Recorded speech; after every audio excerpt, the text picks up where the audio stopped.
Ahmad. Selamat datang, Dr. Sony Handoko. Alhamdulillah, Ibu Bapak peserta pelatihan untuk program Advance ya, program improvement dari auditor halal, khusus untuk ruang lingkup penyembelihan. Jadi hari ini telah hadir di tengah-tengah kita. Beliau adalah Dr. Hewan Sony Handoko.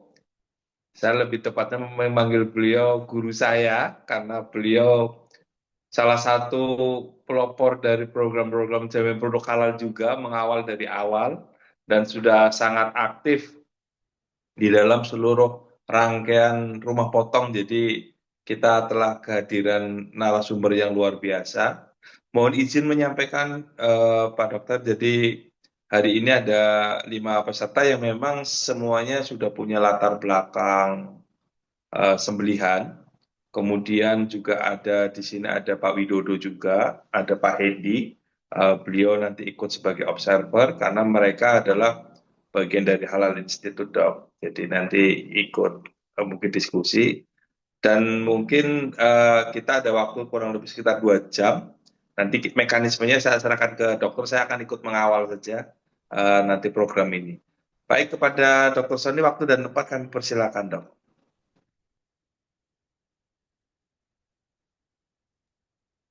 Bismillahirrahmanirrahim. Assalamualaikum warahmatullahi wabarakatuh. Alhamdulillah, Allahumma sholli ala Muhammad, ala Waalaikumsalam. Muhammad, kama sholata ala Ibrahim wa ala Ibrahim innaka Hamidum Majid. Bapak Ibu sekalian yang hadir pada Zoom hari ini, alhamdulillah kita bisa ketemu, bisa bertemu untuk berdiskusi ya.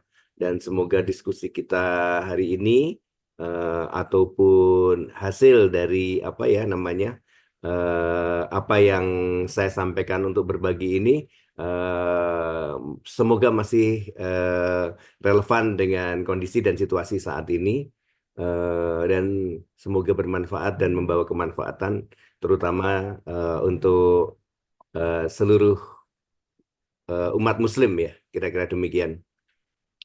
Bapak Ibu sekalian, mungkin tidak berlama-lama, tadi sudah disampaikan latar belakang kepentingan audit pada hari ini. Izin untuk menyampaikan share presentasi.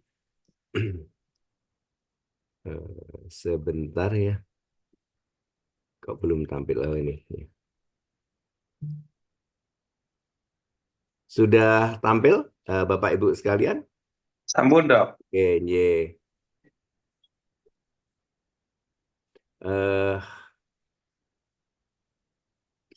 iya, Bapak Ibu sekalian, hari ini Januari tanggal 30 ya hari ini ya. Kita bisa bersama. Kita akan mendahului bahwa sebagaimana disampaikan atau sudah kita maklumi bersama mulai 17 Oktober tahun 2024, semua produk makanan, minuman, dan hasil sembelian dan jasa penyembelian, bahan baku, bahan tambahan pangan, dan bahan penolong untuk produk makanan dan minuman. Itu menjadi wajib ya.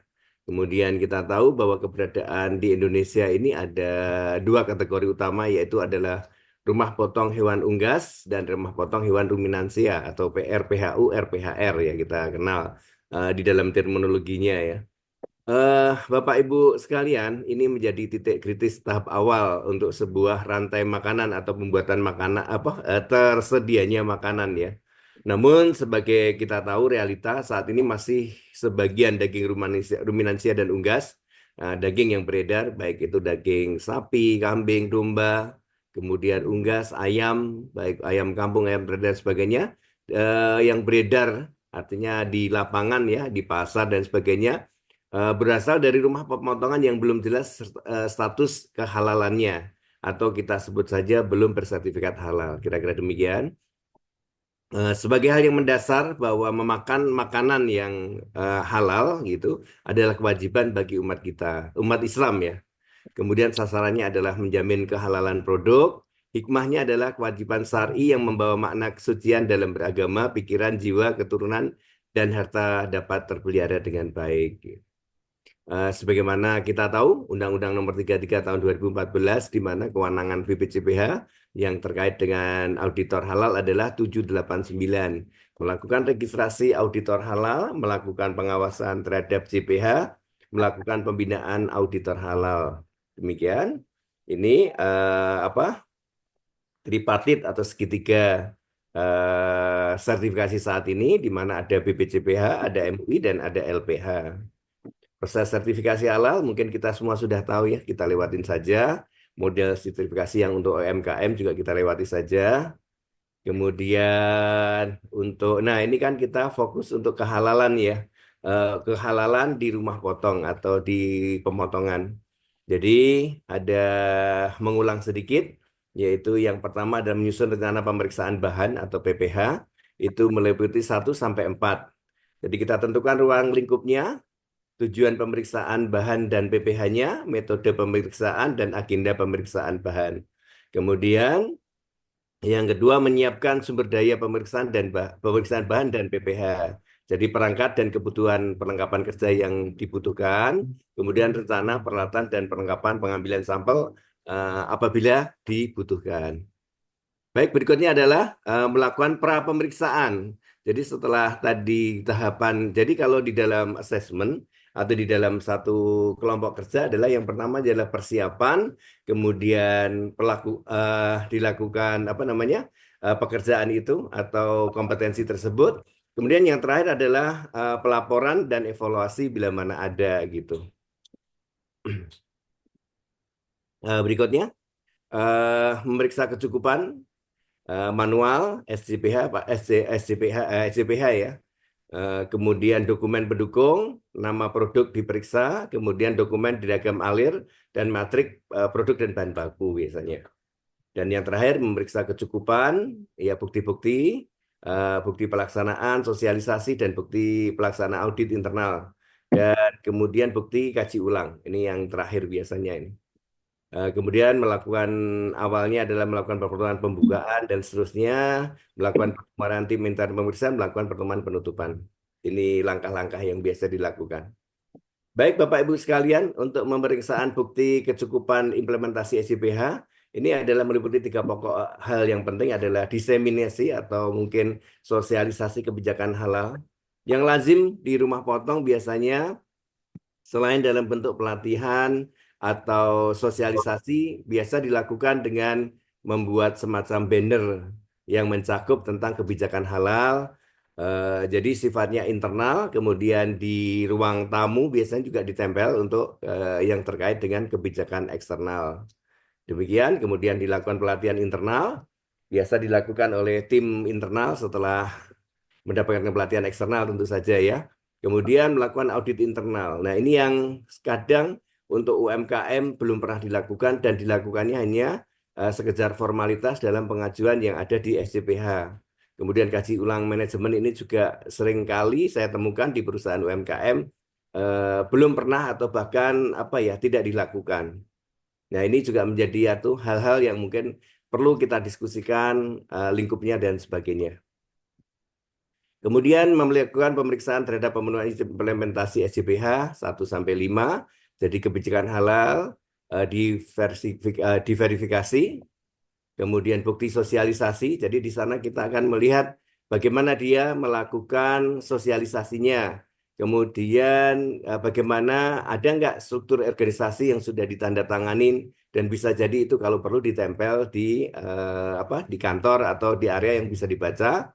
Yang mana itu kemudian di dalam SCPH-nya tentu saja ada uraian tugas, tanggung jawab, dan wewenang. Kemudian dokumen pembinaan sumber daya manusia atau pelatihan diverifikasi. Kemudian bukti pelaksanaan pembinaan sumber daya manusia diverifikasi sesuai dengan persyaratan. Baik, berikutnya adalah melakukan pemeriksaan terhadap pemenuhan implementasi 7-10. Mungkin kita sudah sudah dilakukan di pelatihan sebelumnya. Kita lewati dulu aja, kemudian juga untuk melakukan pemeriksaan,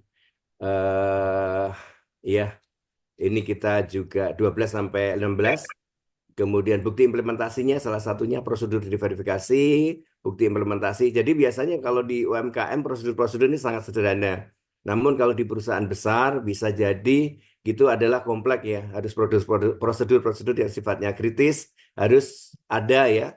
Ada, maksudnya tersedia dokumennya, kemudian tersedia apa namanya checklist kalau misalnya memang ada terkait, dan tersedia rekamannya. Jadi artinya bukti-bukti itu kita butuhkan pada saat audit. Kemudian bukti pemantauan evaluasi, kemudian bukti implementasi prosedur tadi yang saya sampaikan, sampel misalnya dibutuhkan bisa kita ambil sesuai dengan ketentuan. Ya, jadi secara keseluruhan itu titik kritis halal eh, 1 sampai 12. Namun yang lebih penting lagi adalah pada bagian 3, 5, 6, 7, 11 dan 12 gitu kira-kira demikian. Nah, jadi kita breakdown dulu satu-satu. Dokumen pastinya kita akan melihat kita butuhkan adalah manual SJPH, sertifikat penyelih halal, SK penyelih halal, kemudian bukti penyelih halal telah didaftarkan di BPJPH. Kemudian sertifikat juru sembelih halal, ini setahu saya ya untuk UMKM cukup pelatihan, tetapi untuk perusahaan yang lebih dari itu, lebih tinggi dari itu dari nilai permodalannya sesuai dengan ketentuan yang berlaku, harusnya mempunyai juru sembelih halal yang bersertifikat BNSP. Nah, jumlahnya itu paling tidak sesuai dengan jumlah produk ya produksinya ya. Misalnya ayam berapa dan seterusnya. Dan kemudian untuk yang perusahaan besar pastinya lebih dari 2 orang pastinya ya. Kemudian biasanya dilengkapi dengan SKKH, surat keterangan kesehatan hewan, kemudian daftar pemasok. Ini terkait dengan apa? Kalau daftar pemasok terkait dengan apa? Asal hewan ya. Apakah hewan didapatkan dari perolehan yang halal atau jangan-jangan itu adalah hewan dari curian. Ini juga pernah terjadi. Nanti kita bahas kalau memang dibutuhkan. Kemudian rekaman hewan mati, rekaman pemiksanan, rekaman hasil potongan, rekaman penanganan produk yang tidak sesuai kriteria. Jadi di situ ada hewan mati, ada gagal pingsan misalnya, kemudian ada gagal potong misalnya, kemudian ada juga misalnya darah atau produk produk najis lainnya ya. Itu dilakukan, ditangani bagaimana dan harus terdokumentasi. Kira-kira demikian. Bahan baku adalah bahan hewan halal, pakan yang diberikan dan selanjutnya. Kemudian adanya SKKH, kemudian SKSR. Ya, ini SKKH tadi sudah saya sebutkan, surat keterangan kesehatan hewan. Kemudian SKSR, surat keterangan status reproduksi. Jadi sebagaimana kita tahu bahwa di Indonesia untuk ruminansia, terutama ruminansia besar ya, tidak boleh dilakukan pemotongan betina produktif. Nah, boleh dipotong asal ada keterangan bahwa dia tidak mandul atau tidak produktif lagi atau sudah beranak sekian kali, berumur sekian tahun gitu dan seterusnya sesuai dengan peraturan yang berlaku. Jadi mungkin dari status hewannya halal, tetapi atas dasar ketentuan pemerintah ini tidak dibolehkan untuk pemotongan betina produktif ya. Kemudian transportasi, jadi menyangkut animal welfare dan dia hanya didedikasikan untuk hewan halal. Jangan-jangan dia membawa sapi, tapi juga lain waktu dia membawa apa namanya babi dan sebagainya. Kemudian bahan pembantu air ini terkait penggunaan filter karena salah satu filter organik, salah satunya menggunakan apa arang dari tulang dan bisa jadi arang tersebut dari tulang babi dan seterusnya. Kemudian kemasan bahan sanitasi yang dipergunakan. Jadi bahan sanitasi juga dipersyaratkan yang sudah bersertifikat halal. Baik, berikutnya adalah pra penyembelihan untuk penerimaan hewan, pemeriksaan antemortem, istirahat, restrain, dan cara hasil pemeriksaan. Ini bisa eh, dijadikan hal-hal yang sifatnya menjadi titik kritis. Penerimaan hewan, kita pastikan dokumennya tadi sesuai dengan yang di atas, poin 1 dan 2. Kemudian pemeriksaan antemortem, dipastikan bahwa hewan tidak berisiko atau tidak mengandung penyakit yang sifatnya zoonosis. Artinya tidak ada penyakit yang sekiranya berpotensi bisa menular dan menjadikan manusia yang mengkonsumsi daging dari hewan yang dipotong menjadi sakit dan seterusnya. Kemudian diberikan istirahat yang cukup, kemudian direstrain dengan memenuhi kaidah animal welfare. Jadi poin-poin ini sebenarnya kalau kita sebut di dalam Islam itu adalah poin di mana itu adalah penerapan ihsan atau berbuat baik terhadap hewan sembelihan. Demikian, berikutnya adalah penyembelihan. petugas jagal yang terlatih dan atau kompeten, jadi bisa hanya ikut pelatihan dan apalagi lebih baik dengan orang yang kompeten telah bersertifikat BNSP. Kemudian jumlah jagal tadi sudah saya sebutkan, pisau yang dipergunakan. Di dalam SKKNI juru sembelih halal disebutkan bahwa pisau itu adalah 1,5 kali apa namanya minimal ya, diameter leher. Namun demikian ini sangat sangat tergantung pada teknik penyembelihan yang diterapkan, posisi hewan dan seterusnya. Kemudian jangan lupa kita melihat bagaimana dia membaca tasmiyah atau Bismillah, Bismillah Allahu Akbar, memastikan terpotong 3 saluran dan masih memiliki hayatul mustaqiroh ya, jadi tanda kehidupan. Dan apabila terjadi adanya tindakan koreksi dan semuanya itu adanya rekaman ya atau dokumen. Nah, ini tentu saja kita implementasikan untuk perusahaan-perusahaan yang sudah besar ya. Kemudian untuk yang UMKM hanya motong 1-2 ekor sapi, itu juga hanya mungkin rekaman tidak tersedia, namun kita bisa melihat apa yang dilakukan di sana. Kemudian berikutnya adalah proses lanjutan memastikan hewan telah mati sempurna atau hewan telah mati sebelum dilakukan proses selanjutnya dengan mengamati ciri sebagai berikut.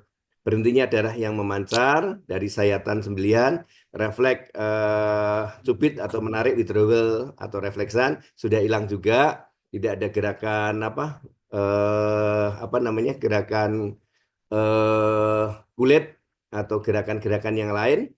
Kemudian apa refleks-refleks kaki, pedal itu sudah hilang dan tentu saja darah sudah tidak memancar tadi sudah ya. Hilangnya gerakan nafas, dada dan perut dan refleks kelopak mata juga sudah tidak ada. Berikutnya, proses terpisah antara area bersih dan area kotor.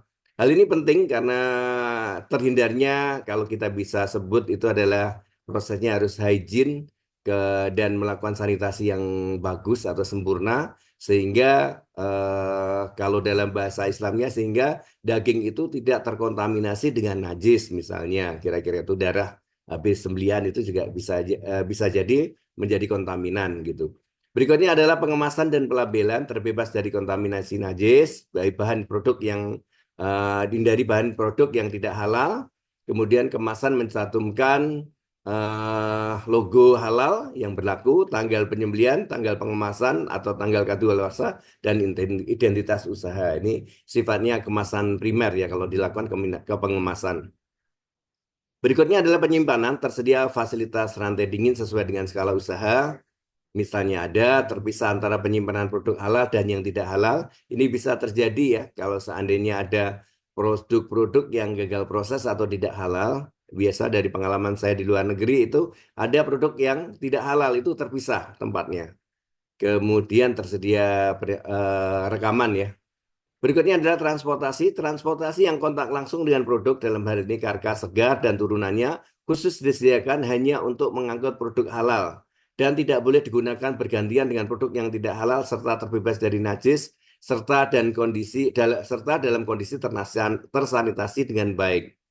Fasilitas RP hanya dikhususkan untuk produksi karkas dan produk segar turunannya.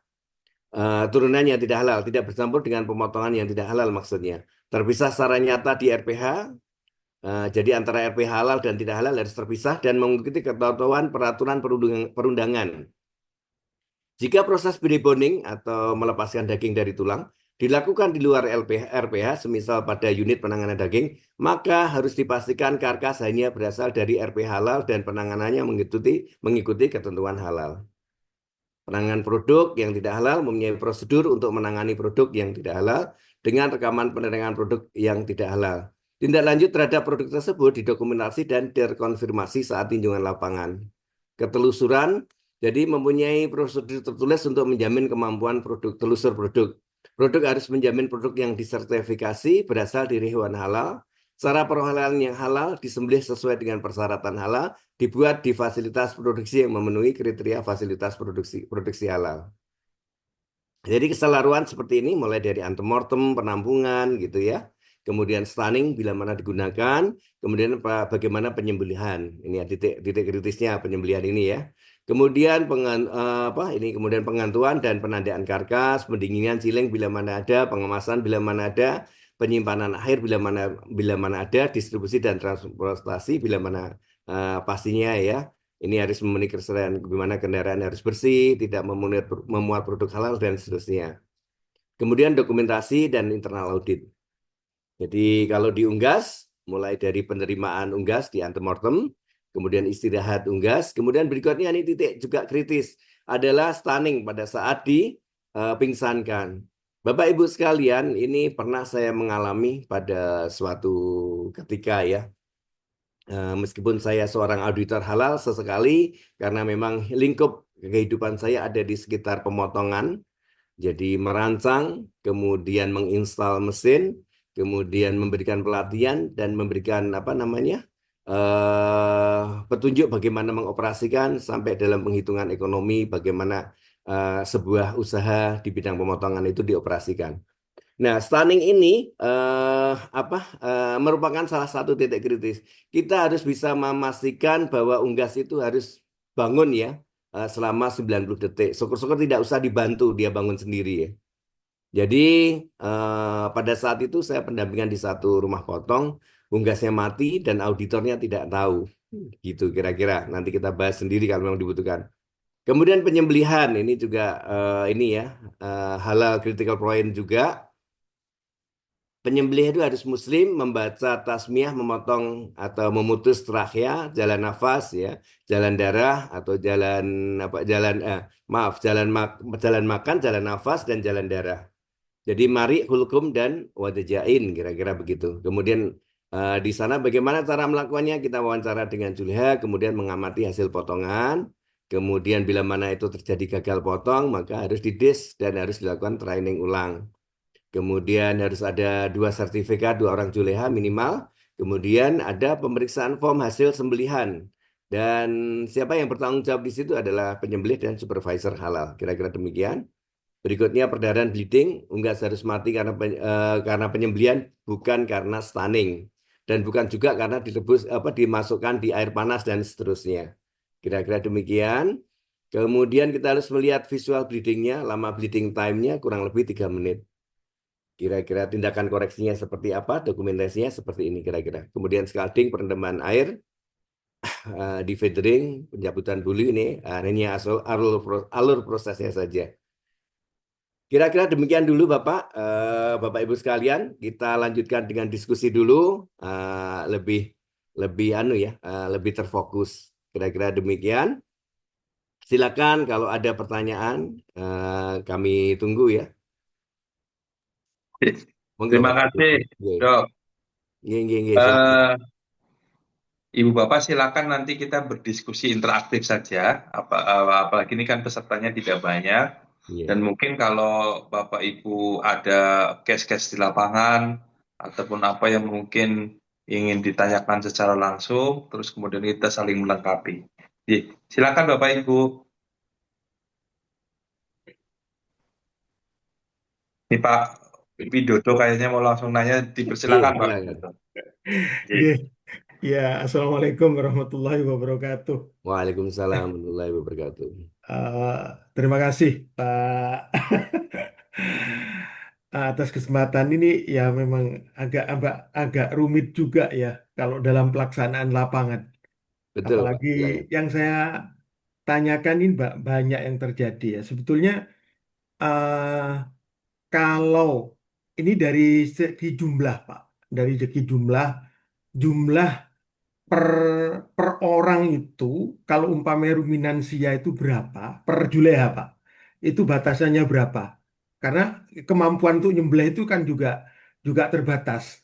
Kalau di unggas itu berapa Pak, karena dari ini apa ya, dari sini apa ya nanti seperti ini kalau umpamanya terlalu banyak nanti, dan biasanya kalau umpamanya ini saya contohkan di Jawa Timur juga Jawa Tengah, khususnya di Semarang juga, itu biasanya kalau umpamanya sangat terbatas sekali, kayak di RPH. Kalau RPH Surabaya itu kan 150 itu per malam. Kira-kira mulai dari jam 11 itu sampai jam jam 3 atau jam setengah 4 sebelum subuh. Nah, itu kadang-kadang kan begini, Pak. Untuk untuk apa titik kritis dan sesudah disembelih, kemudian karena memang banyak deretannya, itu oleh julehanya itu kadang-kadang ya kerap kali memang ya langsung ditinggal, Pak. Padahal di sana itu rentan sekali dan banyak sekali ya. Oleh karenanya berapa sih jumlah apa ya kalau per juleha itu untuk apa ya untuk batasan maksimal penyembelihan, kemudian kalau diunggas berapa? Kayaknya itu dulu, Pak. Memang banyak sih di lapangan yang kami temukan. Baik, Pak. Pak Widodo ya tadi ya. G. Iya, Pak Widodo. Terima kasih atas pertanyaannya. Pertanyaan yang cukup menarik. Jumlah ini pada intinya adalah jumlah penyembelih ya. eh, untuk baik untuk apa namanya RPH ataupun RPHU ataupun RPAR kira-kira Iya, demikian. iya, iya, iya, Pak. Bapak, ini kalau kita bicara penyembelihan secara tradisional, ini sangat bervariatif, Pak, bervariatif. Jadi artinya begini, jadi pengalaman seseorang, kemampuan seseorang itu tidak sama antara satu perusahaan dan perusahaan yang lain gitu. Iya, Baik, saya akan bercerita tentang perusahaan yang modern. Kebetulan saya pernah bekerja di satu perusahaan yang sehari motong 7.000 ekor, Pak. iya, Tapi jadi sapi beneran ya, Pak, bukan cuma ekornya. G. Ye, ye, kira-kira begitu. Nah, di 7.000 ekor itu ada dua orang penyembelih ya. Jadi bergantian gitu. Tapi karena sistemnya ban berjalan ya. Jadi G. cepat-cepat aja. Jadi dia hanya menyembelih, nanti yang ngecek yang lain lagi dan seterusnya. Kemudian kalau di Indonesia, saya pernah bekerja di satu perusahaan yang memotong antara 100 sampai 150. Yang pertama itu dulu di mana? Di Di, Abilowo Joyo Cattle ya. Industry, di mana? Di Salatiga, dan Mm, kemudian di Elders ya, dulu di IPB Dramaga. Dulu ada di Clover Mead, saya bekerja di situ juga dulu. Nah, itu pemotongnya cuma satu orang, Pak. Jadi ada ritmenya di situ. Dan salah satu murid saya yang sekarang ini ada di Kanada, itu dia memotong sendiri, Pak. iya. 250 ekor. Jadi Itu jangan, stunning, Pak ya. ah, kenapa, Itu Pak? stunning. Pakai stunning Iya, metodenya. kalau pakai stunning lebih susah lagi, Pak. Iya, pakai stunning. Yang tadi saya sebutkan semuanya pakai stunning. Iya. Pakai restrain itu akan lebih lama, tapi lebih memudahkan. Pakai apa? Misalnya Mark IV itu apa? Ada satu kandang jepit yang bisa direbahkan. Itu lebih lama karena prosesnya saja. Tapi mau motongnya tidak ada masalah gitu. Mm, Jadi Pak, sebaiknya kalau misalnya orang dipekerjakan secara ideal itu lebih baik. Jadi kalau iya. misalnya saya bilang lah, misalnya satu orang bisa memotong sehari 50, maka ketika 100 itu ada dua orang. Ini berdasarkan pengalaman ya Pak, bukan tetapan ya, gitu. Iya. Tapi yang memang Mm, betul-betul pemotong profesional ya Pak ya, bukan jagal kumatan, bukan jagal tahunan, bukan iya. jagal sok gaya yang tampil ketika Idul Adha gitu. Kira-kira demikian. Jadi ini betul-betul profesional dan kompeten. Itu kurang Nah, lebihnya demikian Pak. kalau Nah, kasusnya yang non, Pak, yang non stunning non misalnya, yang stunning, nggih. iya, Nggih. ini kira-kira ada nggak kira-kira batasnya berapa sih? Kadang-kadang saya juga ditanya seperti itu. Ya, saya masih mendebatkan tetapan tadi, Pak. Kalau tidak stunning itu malah lebih cepat, Pak. Apa maksudnya lebih nyaman karena waktunya tidak terlalu cepat.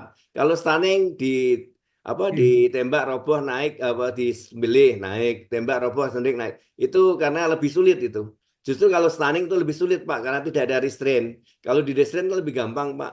Dia sembelih sembelih sembelih sambil jalan itu aja bisa aja, Pak. Kira-kira begitu, Pak. Ya, kalau misalnya ideal sih 150, Pak, baik Iya. tradisional maupun pakai stunning. Kalau pakai stunning lebih lebih banyak lagi lah kira-kira bisanya gitu. Kira-kira demikian. Kalau Kalau di unggas begini, Pak. Nah, ini kalau iya, ya ah, kita kalau unggas begini. Kalau unggas manual itu kan disesuaikan dengan kecepatannya saja, Pak, gitu. Nah, iya, kalau yang di rumah motong tradisional saya rasa satu orang 5.000 ekor masih oke gitu ya. Satu orang 5.000 ekor per hari ya. iya, iya, Pak. Nah, ini yang unik itu di rumah potong yang modern ya Pak, yang pakai overhead conveyor gitu. Iya, ah, Pengalaman saya pribadi, saya pernah menginstal satu rumah potong di Yogyakarta itu kemampuannya 1 jam 3.000 ekor itu cukup dengan satu pemotong Pak. Maka ketika dia truk kedua atau rit kedua, dia ganti orang gitu, ganti pemotong yang lain gitu. Bisa saling begitu. Atau dua truk dia berganti misalnya. Jadi setelah kurang lebih 6.000 ekor dia ganti orang, begitu seterusnya. Nah, kalau di pengalaman yang lain di Salatiga yang sekarang dipakai dengan CPI, Saran Pokpan Indonesia itu kapasitasnya ya sampai 3.500 gitu. Dia pakai pemotong beberapa, Pak. Jadi satu kali proses itu dia motong 4.000 ekor ya misalnya. Dia menggunakan 3 orang. Jadi orang pertama memotong unggas yang pertama, orang kedua, orang yang ketiga unggas ketiga begitu. Jadi diseling-seling. Jadi dalam waktu bersamaan mereka motong. Kira-kira demikian, Pak. Oke, Ye. baik Nah, Pak. itu Nanti lagi. yang anu ya Pak, moderat ya Pak. Ada lebih tinggi di atas itu ada 6.000 ekor, Iya. ada kemudian 8.000 ekor per jam ya. Kemudian Mm-mm. yang paling besar itu 12.000 ekor per jam. Ini di Indonesia Pak. 12.000 ekor per jam itu pemotongnya 4 Pak. Gitu. Per jam ya Pak ya. Jadi Iya, iya, iya, terus iya. gitu jalan terus gitu dan nanti bisa bergantian. Jadi ada cadangan. Kalau di pemotong itu kan ada satu pemotong, misalnya ada pemotong, ada yang memeriksa ini Pak, sudah terpotong sempurna atau belum untuk unggas. Kemudian ada yang memeriksa lagi apakah bleeding time-nya sudah cukup, maka ketika masuk scalder dia sudah betul mati sempurna. Agak unik kalau memeriksa mati sempurnanya pada unggas. Kalau saya punyai apa trik ya dari pengalaman kerja 11 tahun di rumah potong unggas modern, itu cukup dipegang dia tidak resist gitu. Jadi artinya sudah lemes dan kita lihat apa maaf ya Pak anusnya itu sudah membuka. Kira-kira demikian. Ya, nanti kita diskusi lagi. Mungkin di Oke. selain Pak Widodo ada yang mau bertanya dipersilahkan. Kira-kira begitu ya Ya, Pak Pak Widodo. Doko. Kalau Iya, masih iya. ada pertanyaan lagi disilahkan nanti. Ya, Iya, iya, Pak. Assalamualaikum Pak Doko. Izin bertanya Pak Waalaikumsalam. Doko. Ye, Waalaikumsalam warahmatullahi wabarakatuh. Saya saya Pak Desi Pak dari Ye, Palembang. ye Pak Desi. Ya, Dok. eh, Mengingat tadi setelah kita baca tentang kriteria-kriteria pemotongan, terutama pemotong unggas ya Dok, Ye, artinya sulit benar kalau kita terapkan pada pemotongan tradisional yang ada di betul, pasar-pasar Dok. betul, betul. Nah, ini dilematis kita. Sebenarnya saya juga ingin trik-trik Pak Doko agar ya seluruh rumah potong atau tempat potong unggas yang ada di kita sekitar kita ini bisa bersertifikat halal. Mengingat MBG juga permintaan ayamnya cukup luar biasa karena dibantu aja dengan pemotongan perusahaan-perusahaan yang bersertifikat halal sudah ada. Namun kalau yang kita lihat di pasar-pasar tradisional ataupun tempat itu mikro usaha mikro eh, gimana kita mensikapi kalau mereka memang mau ingin sertifikat halal, tapi hygiene sanitasinya yang saya khawatirkan ada kriteria tadi itu yang bisa memangkas nggak bisa keluar sertifikat halalnya. Tetapi apakah ada level-level sertifikat halalnya, misal level 1, level 2, atau level 3, Dok? Artinya gini, oh yang untuk ini ya pembinaan kita kasih, tetapi tetap halalnya keluar, tapi tetap harus pengawasan dari mungkin dari penyelia halal. Demikian Dok, Hmm. kira-kira apa ya trik kita yang semestinya supaya rekan-rekan teman-teman yang di pasar-pasar itu ya kalau kita konotasinya kalau sekadar kita lihat atau kita datang pemirsa benar-benar dia motong Dok, tapi pada waktu tidak. Nah, udah mulai mulai halalnya tadi itu nggak karuan, kemudian lingkungan dan tempatnya itu Dok dari kriteria SCPH tadi saya khawatir banget apakah kita keluarkan halalnya juga Dok. Kira-kira mohon mohon pencerahannya Dok. Terima Ye, kasih Pak. ye, terima kasih Pak Desi ye, yang dari Palembang. eh saya sangat appreciate terhadap pertanyaan ini.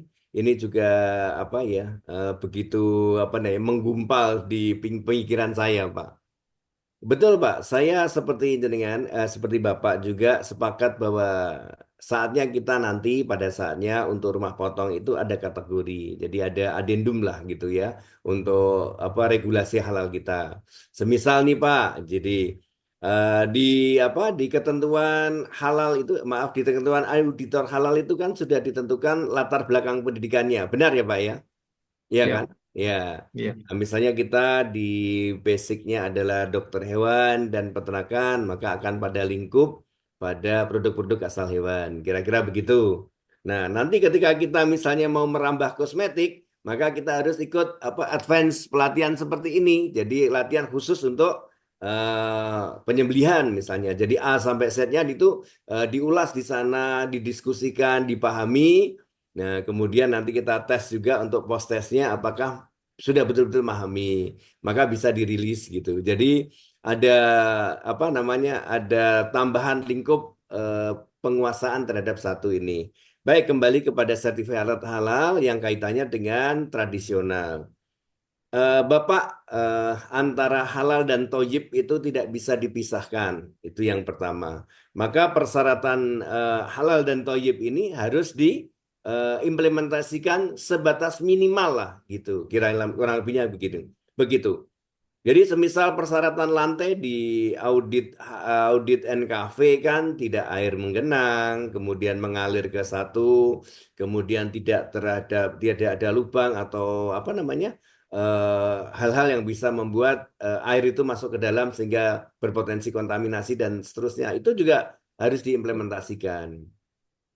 Kita sangat menghargai apa teman-teman kita yang ada di apa ya di otoritas veteriner yang mana mereka itu mempersyaratkan sebuah rumah potong tidak bisa diaudit atau menjadi apa ya kendala apabila tidak mempunyai sertifikat halal.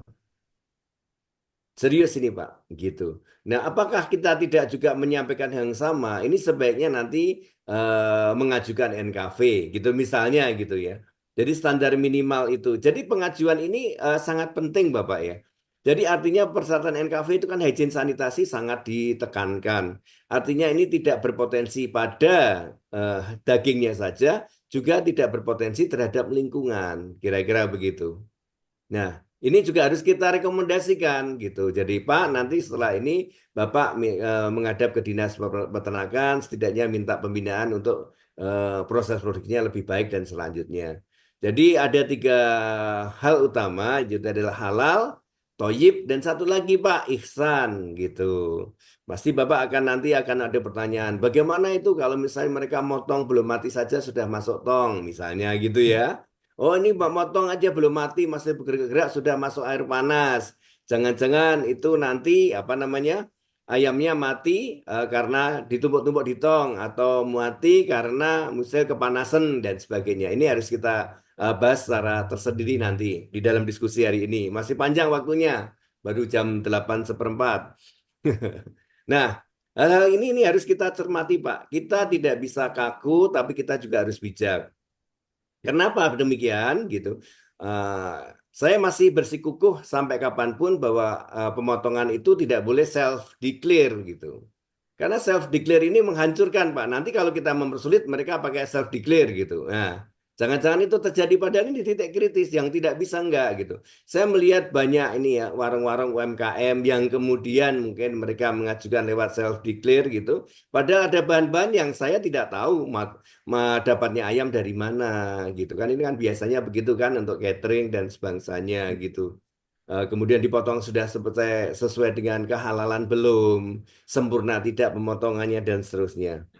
Kalau kita pas audit, pasti sih akan kita bicarakan segala sesuatu adalah yang ideal, Pak. Sudah audit aja harus ideal, apalagi dia tidak lagi diaudit, apakah dia nggak makin jauh dari ideal. Betul nggak, Bapak? Betul, Maka betul. misalnya ketika audit harus mutlak terpotong 3 saluran. Jangan ada yang tidak terpotong satu pun. Kalau perlu diulang gitu.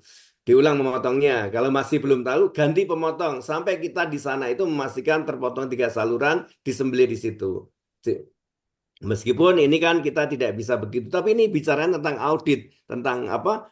Tidak ini A atau B, tidak ada A plus B gitu enggak. Jadi harus tegas gitu. Meskipun tidak tegas itu kan tidak kaku ya Pak, masih ada solusi-solusinya. Kira-kira demikian. Nah, kembali di situ maka tidak ada salahnya juga misalnya kategori halal level 1, level A, level B, level C misalnya ya. Bisa-bisa saja gitu. Tapi regulasi sekarang belum mengatur untuk itu. Nah, ini kebijakan kita. Nanti kalau ada tinjauan atau apa tinjauan terhadap sistem ini audit ini bisa saja kita ajukan untuk itu. Setuju, setuju. Juga coba ruang yang cukup bagus untuk mengkategorikan gitu. Jadi biar orang juga terpacu memilih level yang tinggi, Ya, Pak. yang lebih Betul. ketat, Jadi itu adalah mengkondisikan konsumen. Oh, levelnya apa nih? A, oke, beli di A aja, ngapain beli di B gitu. Kira-kira begitu. Jadi terutama adalah orang-orang yang membutuhkan halal yang secara benar-benar ya, secara apa ya, kafah kalau dalam bahasa kita.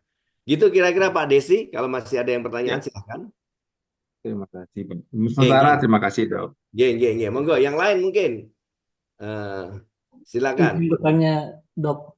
Silakan Bapak Trianto ya, Ya, saya Trianto. Triano, Pak. Ye, ye, Triano dari ye. Palembang juga. Waduh, ini banyak dari Bertanya Palembang Dokter ini. Desi. Bagaimana dengan Iya, kabar empek-empeknya nih?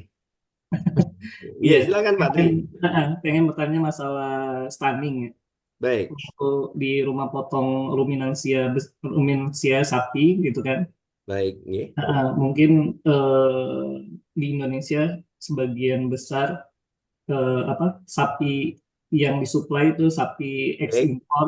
ya, baik, Jadi ya. Brahman hampir Cross, ye. semua banyak yang pakai stunning. Aneh, ye, ye. Sedangkan yang melakukan stunning kan AWO Ya, dari betul. supplier. Itu kalau kita lihat di rumah potong di Kota Palembang itu hampir semuanya kalau kita perhatikan eh, matinya karena penyembelihan. Ye. Ya, mungkin selama saya pantau gitu kan 100% mati karena penyembelihan, bukan karena stunningnya. Karena pada saat sesudah penyembelihan semua refleks masih masih terjadi. Nah, yang jadi pertanyaannya, nah, lebih bagus menggunakan teknik stunning apa tidak, Dok? Mungkin di daerah-daerah tertentu, misalnya yang saya pernah dengar itu Sumatera Barat, itu mereka mungkin di RPH-nya nggak melakukan stunning, tapi masih ya tanpa stunning. Menurut dokter, pengalaman dokter, itu yang bagusnya yang pakai stunning atau tanpa stunning? Mungkin itu, Dok. Baik, Untuk Pak. aman Jadi, stunning. terima kasih, ye. Baik, Pak. Ini saya bercerita tentang hal yang mendasar dulu ya, Pak ya. Jangan kita terpengaruh oleh apa namanya orang yang jualan stunning atau orang yang jualan kandang restrain. Ini ada statement pertama ya Pak ya. Mungkin kita pernah dengar Pak itu dulu di waktu beberapa tahun yang lalu bahwa di Jerman itu ada apa studi atau ada jurnal yang menyatakan bahwa ketika di stunning itu ternyata lebih sakit. Pernah dengar nggak itu Pak? Belum pernah dengar, Oh Dok. iya pernah dengar itu Soalnya pernah kami itu. Nah ya ketika lulus, dilacak apa ya yang terjadi udah Pak? lulus kan langsung kerja, ya maksudnya Ya, dilihat ya, dilihatkan apa dia yang pakai terjadi stunning. ketika ya, baik, Pak. Apa yang terjadi ketika dilacak ternyata nomor jurnalnya itu tidak nyambung dengan itu. Jadi itu hanya isu yang dihembuskan oleh beberapa orang, bahkan itu para akademisi mengutip hal itu gitu. Baik, Pak, kita akan menyampaikan hal yang mendasar dulu tentang penyembelihan. Tadi saya sebutkan adalah mari wadajain dan hulkum. Jadi setelah membaca bismillah memotong mari wadajain dan hulkum gitu. Baik, saya akan bercerita dulu tentang hayatul mustaqirah gitu ya. Jadi apa tanda kehidupan gitu. Ketika sebelum disembelih. Mungkin Pak Tri bisa menceritakan Pak, bagaimana sapi itu hidup ketika sebelum disembelih Pak. Dibuka aja mic-nya Pak. Kita Iya, diskusi. Nggih. Apa Pak? Tanda-tanda kehidupannya apa Pak? tanda-tanda kehidupannya napasnya masih Nafasnya masih bergerak, masih respon. masih berdiri, Baik, nggih. terus Ketika masih dipotong bahwa dia dipastikan dia masih hidup meskipun dia di stunning, ada satu tanda yang penting sekali. Apa itu, Pak? refleks matanya. Bukan, Mat. bukan. Pada saat dipotong. Mungkin Pak Desi bisa Oh, membantu. itu kakinya, Dok, Ya, oke. bukan kakinya. Bukan. Pak Desi bisa membantu. Eh, mungkin Pasti dia napas hidup. ya Pak ya. Napas. Bukan. Pak Napasnya. Widodo, Pak Widodo, Pak Widodo. Jantung, Pak. Kenapa, Pak? Pancaran darah.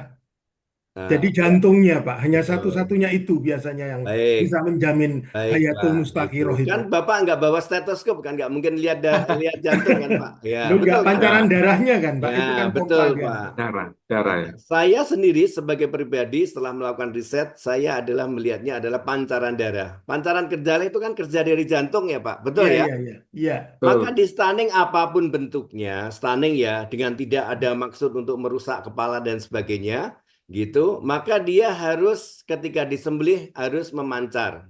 Darahnya harus memancar. Itu indikasi ada kerja jantung. Betul ya, Pak ya? Iya, iya, iya, Betul, Pak. Baik, Pak. saya ada beberapa dokumentasi pada Idul Adha, ternyata sapi yang disembelih itu tidak memancar. Kenapa, Pak? Karena sapinya terjerat, Pak. Sudah mati, Ra- betul ini. Nah, itu Sempat yang rame itu, pertama. Pak, dulu.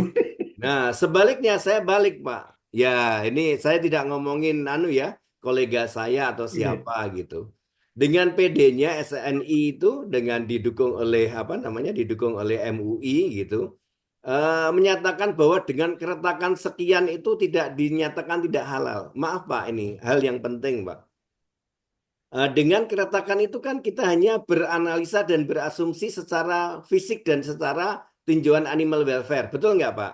iya, iya. Ya, Ya. menyakiti dan sebagainya. Bahwa hukum itu tidak begitu. Hukum di dalam Islam itu kalau nggak ada dalil ya jangan melakukan hukum. Jangan tergesa-gesa menyatakan ini halal atau haram. Setuju, Pak? Oke. Setuju. Setuju, Pak. Ini kita ngomong, Iya, kita keluar dari ini. iya, Baik, iya, saya iya. akan sedikit cerita menarik tentang Hayatul Mustaqiroh. Iya. Dalam kitab gitu yang Imam Syafi'i sampaikan bahwa ketika semisal ayam itu ditabrak di hari pagi ya mungkin jam 6 gitu, dia Iya. masih harus hidup sampai di jam 10 atau jam 11 sebagai bentuk atau dia mempunyai daya hidup atau hayatul mustaqirah. Iya. Gitu. Ini cerita tentang madhab Imam Syafi'i ya. Iya, iya, iya, Pak. Iya. Kira-kira begitu. Namun gitu, jumhur ulama menyatakan bahwa jumhur ulama itu ulama madhab yang lain menyatakan bahwa ketika disembelih dia masih memancarkan darah, artinya masih mengeluarkan darah dan masih hidup dengan tanda kehidupan tadi, maka dia dinyatakan halal untuk dimakan. Kira-kira begitu. Nah, saya masih setuju setiap kali saya menyampaikan sesuatu, saya pasti referensinya adalah jumhur ulama. Kira-kira begitu, Pak. Oke, Jadi oke, oke. sekali lagi jangan tergesa-gesa menyatakan halal atau haram. Baik Bapak-bapak sekalian, ibunya soalnya ditutup semuanya, yang dengerin nggak ya ini apa masih sarapan? Bu Wahyu, Bu Elia, nah kan, sayang Jadi, ini sebenarnya diskusi yang tapi kan menarik ini, ya, tapi kan dok, kalau seandainya di masyarakat kita ya kurban ini lah dok ya, ya resiko besar untuk restrainnya si sapi ini kan luar biasa dok. betul, Artinya banyak kejadian-kejadian yang mobil ditabraknya, yang ya, ya dihancuri betul betul semua betul, tanpa restrain yang benar ya Pak. ya Nah, dok, sebenarnya ada dilematis dua saya kira. Kalau untuk stunning itu bukan memang mempermudah untuk pemotongannya ya dok ya. Tetapi ya memang kita lebih senang tradisional tadi, ya artinya hewan tadi memang betul-betul terrestrain benar lalu ya dipotong. Kalau stunning memang kadang-kadang refleksnya kadang-kadang kalau dia pakai peluru ya retak di risikonya banyak sekali. Kemudian benar kata dokter tadi pancaran darah yang akan dikeluarkan daripada dengan sapi yang dikurban karena saya juga pernah lihat yang kurban lebih lebih banyak pancaran daripada yang tradisional tadi daripada stunning. Memang ada refleksinya gitu dok. Jadi ya artinya ya proses pengeluaran darahnya lebih sempurna sih dengan yang tradisional tadi. Ya, terus saya ingin tanya gini dok, apakah benar kalau seorang pemotong itu, ya saya lihat itu halal apa haram ya, saya nggak tahu juga. Yang saya lihat dari media-media itu adanya sambil berdiri itu apa diperbolehkan ya dok ya, ya diperbolehkan dan ya sekali ya tebas walaupun dia ya, ya syarat sembelih kan tetap ya. syariat Islam oke, Baik pisaunya baik tajam, tapi baik dengan catatan pegang seperti yang Toraja ya dok, karena itu mungkin Muslim apa non Muslim saya kurang tahu. Tapi apakah bisa juga cara demikian ya secepat sekilat tanpa direbahkan ya dulu? ya Kira-kira kalau dok itu baik. gimana dok? Itu terima Baik, kasih dok. baik. Satu-satu, masih Pak Tri belum selesai nih tadi bahasanya. Ya Baik, maaf ini kan maaf waktunya maaf lama nih, jadi santai aja ya ya. maaf Jadi, mohon jadi Santai, begini, dok. kami masih menyebut ayatul mustaqroh. Maka saya akan menyatakan melanjutkan dengan tahapan-tahapan dan perbedaan antar madhab ya. Jadi nanti kita tidak salah ketika di lapangan, jangan-jangan mereka lebih pinter dari kita gitu ya. Jadi kita tidak salah gitu kira-kira. Jadi kalau saya melihat urutan kematian atau misalnya kita sebut dengan mati secara klinis dan mati secara somatis. Kalau secara somatis kan urutannya akan didahului dengan mengeluarkan darah tadi. Kemudian suplai darah ke otak itu kan terhenti. Kemudian berikutnya akan terjadi kegagalan fungsi organ yang lain. Jantung, nafas, paru dan nafas ya. Kemudian alat gerak semuanya terhenti. Dan yang terakhir adalah termasuk berhentinya fungsi otak. Jadi bapak-bapak sekalian, ibu sekalian, jangan pernah melakukan uji organoleptik atau maaf ya, uji refleks palpebral di pertama. Bisa jadi dia sudah tidak berkedip ketika kita sentuh kelopak matanya, dan tapi dia masih bergerak, masih masih bergerak, bernafas dan sebagainya. Maka hal yang kita lihatnya adalah sudah tidak ada darah yang mengalir dulu. Ya kan? Kemudian sudah tidak bernafas dan sudah tidak ada gerakan. Baru yang terakhir ke refleks matanya tadi. Bapak Ibu sekalian, saya sampaikan refleks mata itu refleks kelopak mata ya Pak. Jangan ada yang bilang refleks retina. Retina itu yang bulat itu Pak. Kalau Bapak mau melihat refleks itu berarti Bapak harus membutuhkan senter. Betul ya? Di mana ketika kita kena mata kita kena cahaya maka akan menyempit, mengurangi banyaknya cahaya yang masuk kepada mata kita ya indera mata kita. Kira-kira demikian. Kira-kira begitu ya Pak ya. Baik, berikutnya tadi Pak Desi ya. Pak Tri Rajo, cukup ya penjelasannya ya. Ya, kalau itu lebih bagus mana, Dok? Ya, ini Metode. kan jawaban Pak Desi yang dipingsankan atau tidak dipingsankan. Lihat kondisi dan situasinya. Dan dipingsankan itu juga ada fatwa MUI-nya yang membolehkan. Dan fatwa ulama yang lain di luar juga membolehkan. Jadi kenapa? Karena sapinya memang masih hidup untuk memudahkan penanganan dan seterusnya.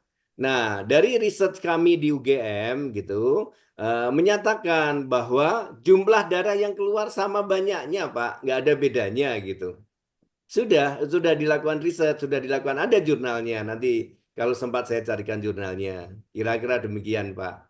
Jadi jangan terfokus pada maksudnya milih pemingsan, memilih tanpa pemingsan gitu.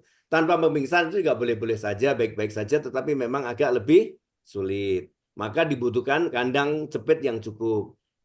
Namun dengan kapasitas besar, misalnya 7.000 ekor per hari, 20.000 ekor per hari ini. Saya pernah jadi konsultan di perusahaan Kuwait itu 700 ekor per jam, Pak. Untuk domba kambing itu 12.000 ekor per jam, Pak. Itu ada 3 trek. Jadi satu trek, satu line itu 3.000 ekor per jam. Itu manual, bisa domba kambing. Tetapi kalau untuk sapi kayaknya agak lebih sulit gitu. Nah, Luar berikutnya biasa. Pak Desi, ini pertanyaan berikutnya, boleh nggak motong dengan berdiri? Boleh, gitu nggak ada. Karena selama ini orang Indonesia, terutama para juleha itu selalu terpacu bahwa memotong itu harus baring, di mana Iya. dia ada di sebelah kiri, kepala menghadap ke kiblat, disembelih gitu. Nah, ini banyak banyak hal-hal yang tidak didasari oleh dalil atau pandangan secara ilmiah terjadi di lapangan gitu. Misalnya, memotongnya tidak boleh berulang-ulang gitu. Ya kalau gitu semuanya pemotongan hal yang berulang-ulang berharam gitu, haram gitu. Harus kita bedakan ya Pak ya, hal-hal yang sifatnya itu bisa membuat itu hewan itu sembelihan itu haram dan tidak. Gitu. Sampai di sini sudah oke Pak Desi? Oke, Atau Pak. ada Oke, pertanyaan? Nah, oke, baik. oke dulu. Oke dulu. Baik. Ini ketika kita datang tadi sana kan kita akan menanyakan hewan itu disembelih. Nah, pertama lagi kan halnya itu setelah hewannya dan sebagainya pasti akan ke penyembelihnya. Betul ya Pak ya? Betul. Betul ya. Tadi disebutkan menyembelih. Bukti bukti yang paling akurat kalau dia Islam apa Pak? KTP ya Pak ya? Iya. Ya KTP gitu. KTP-nya Islam. Kemudian kita berikutnya menanya Pak. Sholat tidak gitu. Betul ya? Ya, Iya. setelah syahadat kan sholat kan Pak ya. Sholat tidak gitu. Nah, bagaimana? Nah, sekarang ini saya ganti yang bertanya Pak. Ketika seseorang itu tidak sholat, sahkah sembelihannya? Ayo Bapak-Bapak saya nanya. Enggak. Enggak gitu. Enggak sah gitu. Pak Triyono. Tetap sah dengan kalau tetap membaca basmalah. Ya, baca basmalah gitu. Orang Kristen bisa baca basmalah nggak, Pak? Orang Nasrani gitu. Enggak, nggak Bisa. boleh Pak, Oh, nggak bisa. boleh. Loh, enggak loh, ya kan ini. Enggak, bukan masalahnya. Nah, begini, Pak. Pak Widodo mau Bukan agama. nambahin, Pak. Pak Widodo mau nambahin dulu. Pak Hendi nambahi, Pak Hendi. Bahwa kalau Ya, kalau ini nggak tadi sholat, Yuk, pengamat-pengamat juga silakan kalau hadir kita diskusi. iya iya. Iya. Kalau saya sah, Pak. Sah, Asalkan oke. dia bersahadat, Pak. Ya, bisa. KTP-nya. loh, bukan, Tapi ada Pak bukan. kejadian, saya kasus itu. Ya, ya, Ya gimana, Pak? terus terang aja, nggak Islam. saya sebutkan daerahnya, Ya, nggak enak lah, ya, gitu ya, loh Pak. Jadi KTP-nya dan dia udah belasan tahun lah, ya, dia menyembelih. Kemudian dia KTP-nya juga Islam. ya, Tapi ya, begitu Oh, oh. kebetulan bukan teman saya yang itu baca syahadat aja nggak mampu, Pak. ya, Dan disuruh 11 kali keluar masuk itu suruh belajar itu juga belum mampu, Pak. ya, Oleh karenanya memang yang dikatakan apa ya, penyembelihan sempurna itu kan memang ada 4 syarat kan, kemudian ya, hewannya harus halal, ya, penyembelihnya harus muslim, ya, ya, kemudian apa ya, alat penyembelihnya itu bukan tuku, bukan ya, tulang, betul, betul. kemudian dari prosesnya Ya, itu yang 3 itu loh Pak. ya, Tapi dari penyembelihnya ini ada juga, makanya kemudian saya memang apa ya, setuju sih kalau umpamanya dalam audit atau uji kompetensi itu memang baca syahadat kemudian sholat itu memang harus dipraktekkan Pak. ya, ya, Iya, ya, ya. Baik, Pak. kayaknya itu dulu Pak. Ya, ya, ya, baik, baik, Pak. Oke, terima kasih, Pak. Sekarang saya Oke, balik, Pak. Saya keluar dari masalah itu. iya. Saya balik, Pak. Pertanyaannya, sembelihan Nasrani dan Yahudi itu halal atau haram, Pak? Haram. Kalau kalau sekarang Haram kalau Pak. saya haram Pak. Tidak, Pak. Tidak, Kecuali Pak. memang ahli kitab kan Pak. Iya, Tapi iya, sekarang apakah memang iya. ada ahli Baik, kitab itu baik, gitu Pak. loh. Ye, Iya. baik, Pak. Baik, Pak. Ye, ye. Al-Maidah nanti dilihat ya Pak ya di ayat 11. Halal bagimu penyembelihan orang Nasrani dan Yahudi. Bapak, Nasrani dan Yahudi di zaman Nabi ya sama dengan Nasrani sama Yahudi yang sekarang ini Pak. Mereka kalau Nasrani menganut apa percaya adanya Tuhan, bahwa Yesus itu Tuhan dan sebagainya ada. Tapi itu masih dianggap agama samawi menurut pemahaman saya gitu. Agama dari langit, mereka masih percaya pada Allah dan selanjutnya. Namun kalau misalnya itu Hindu dan Buddha tidak boleh. Tapi tidak di Indonesia ya. Ini kita melihat Iya. secara dasarnya gitu. Kira-kira demikian, Pak. Ini pendapat saya pribadi ya, Pak. Nanti Bapak lihat Oke. lagi di Al-Maidah 11 Iya. kalau nggak salah ya. Bahwa dihalalkan sembelihan nasni. Jadi kita tidak boleh kalau ada dalilnya mengharamkan sesuatu yang halal, Pak, gitu. Nah, pertanyaan berikutnya, Pak. Tadi orang yang tidak sholat itu dengan mensengaja atau dia masih merasa salah, Pak. Maka saya begini ketika saya bertanya berikutnya, kenapa tidak sholat gitu. Nah, kan dia akan menyampaikan, waduh Pak, saya itu kalau pagi pas nyembelih itu kan masih kotor Pak. Jadi masih najis, saya harus mandi dulu sementara harus meninggalkan pekerjaan dan sebagainya gitu. Itu yang sering terjadi. Saya memaklumi dan saya menganggap oke lah sembelihannya masih halal, tapi tetap harus saya sampaikan Pak, bagaimanapun juga sholat itu adalah wajib karena dia rukun Islam gitu. Menurut saya pribadi dosa terbesar adalah meninggalkan sholat Pak. Menurut saya Iya. pribadi ya, Iya. mungkin ada zina, ada apa membunuh, ada syirik, nah itu ya. Itu tapi ini lebih dari itu Pak, karena dia sudah sengaja tanpa apa namanya ya, tanpa udzur yang syar'i dia sudah meninggalkan sholat, nggak bisa gitu. Orang yang meninggalkan sholat dengan sengaja, saya itu dari dalam pembatal keislaman Pak. Maka pertanyaan berikutnya, dia Yahudi bukan, bukan. Dia Nasrani bukan, bukan. Dia Islam bukan, bukan karena sudah batal. Meskipun dia bisa login dengan syahadat misalnya ya. Namun demikian kan harus tidak cukup dengan syahadat, Pak. Rukun Islam gitu kan ini. Apalagi ya kalau tanya, iya nanti kalau surga ada, neraka ada, Allah itu ada, itu malah lebih jauh lagi. Orang Nasrani Yahudi masih percaya adanya Allah, tapi mereka fasik atau rusak di dalam hubungannya dengan Allah karena masih ada hal-hal yang lain yang tidak percaya, keimanannya terutama. Kira-kira demikian. Tapi saya kembali ke Bapak Ibu sekalian, Bapak-bapak sekalian ya. Ini ibu-ibu kok tidak ada yang angkat suara ya dari tadi ya? Bu Wahyu, Bu Elia, silakan hadir Pak, Bu, diskusi yuk. Masih menyimak, Pak. Wah, iya. Kalau ada pertanyaan. Baik, Bapak Ibu sekalian, kira-kira begitu ya. Tadi dasar-dasar yang penting, ya. Nah, berikutnya ya, saya selalu menyampaikan bahwa sebaiknya pemotongan itu adalah ideal, menyayat 3 saluran di dalam satu tindakan. Yang nggak boleh itu motong, kemudian berhenti dulu, lanjutkan pekerjaan apa, cuci tangan apa-apa gitu. Tidak boleh begitu, harus dalam satu kali tindakan. Gitu ya Bapak-Bapak ya. Bukan kalau misalnya motong ada 3-4 kali gesekan tidak halal itu enggak juga. Tidak harus motong itu sekali tarik lepas semuanya juga tidak ada. Tidak harus begitu. Baik, melanjut dari pertanyaan Pak diskusi. Boleh enggak gitu? Yang Bapak tanyakan saya pernah lihat di Sumatera Barat itu di Bukit Tinggi, Pak.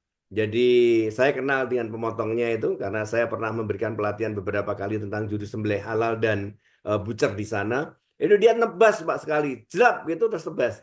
Jadi memang boleh, malah boleh kan itu. Dia tidak menyakiti kan. Dia memotong itu 3 saluran sekaligus dalam satu kali proses gitu.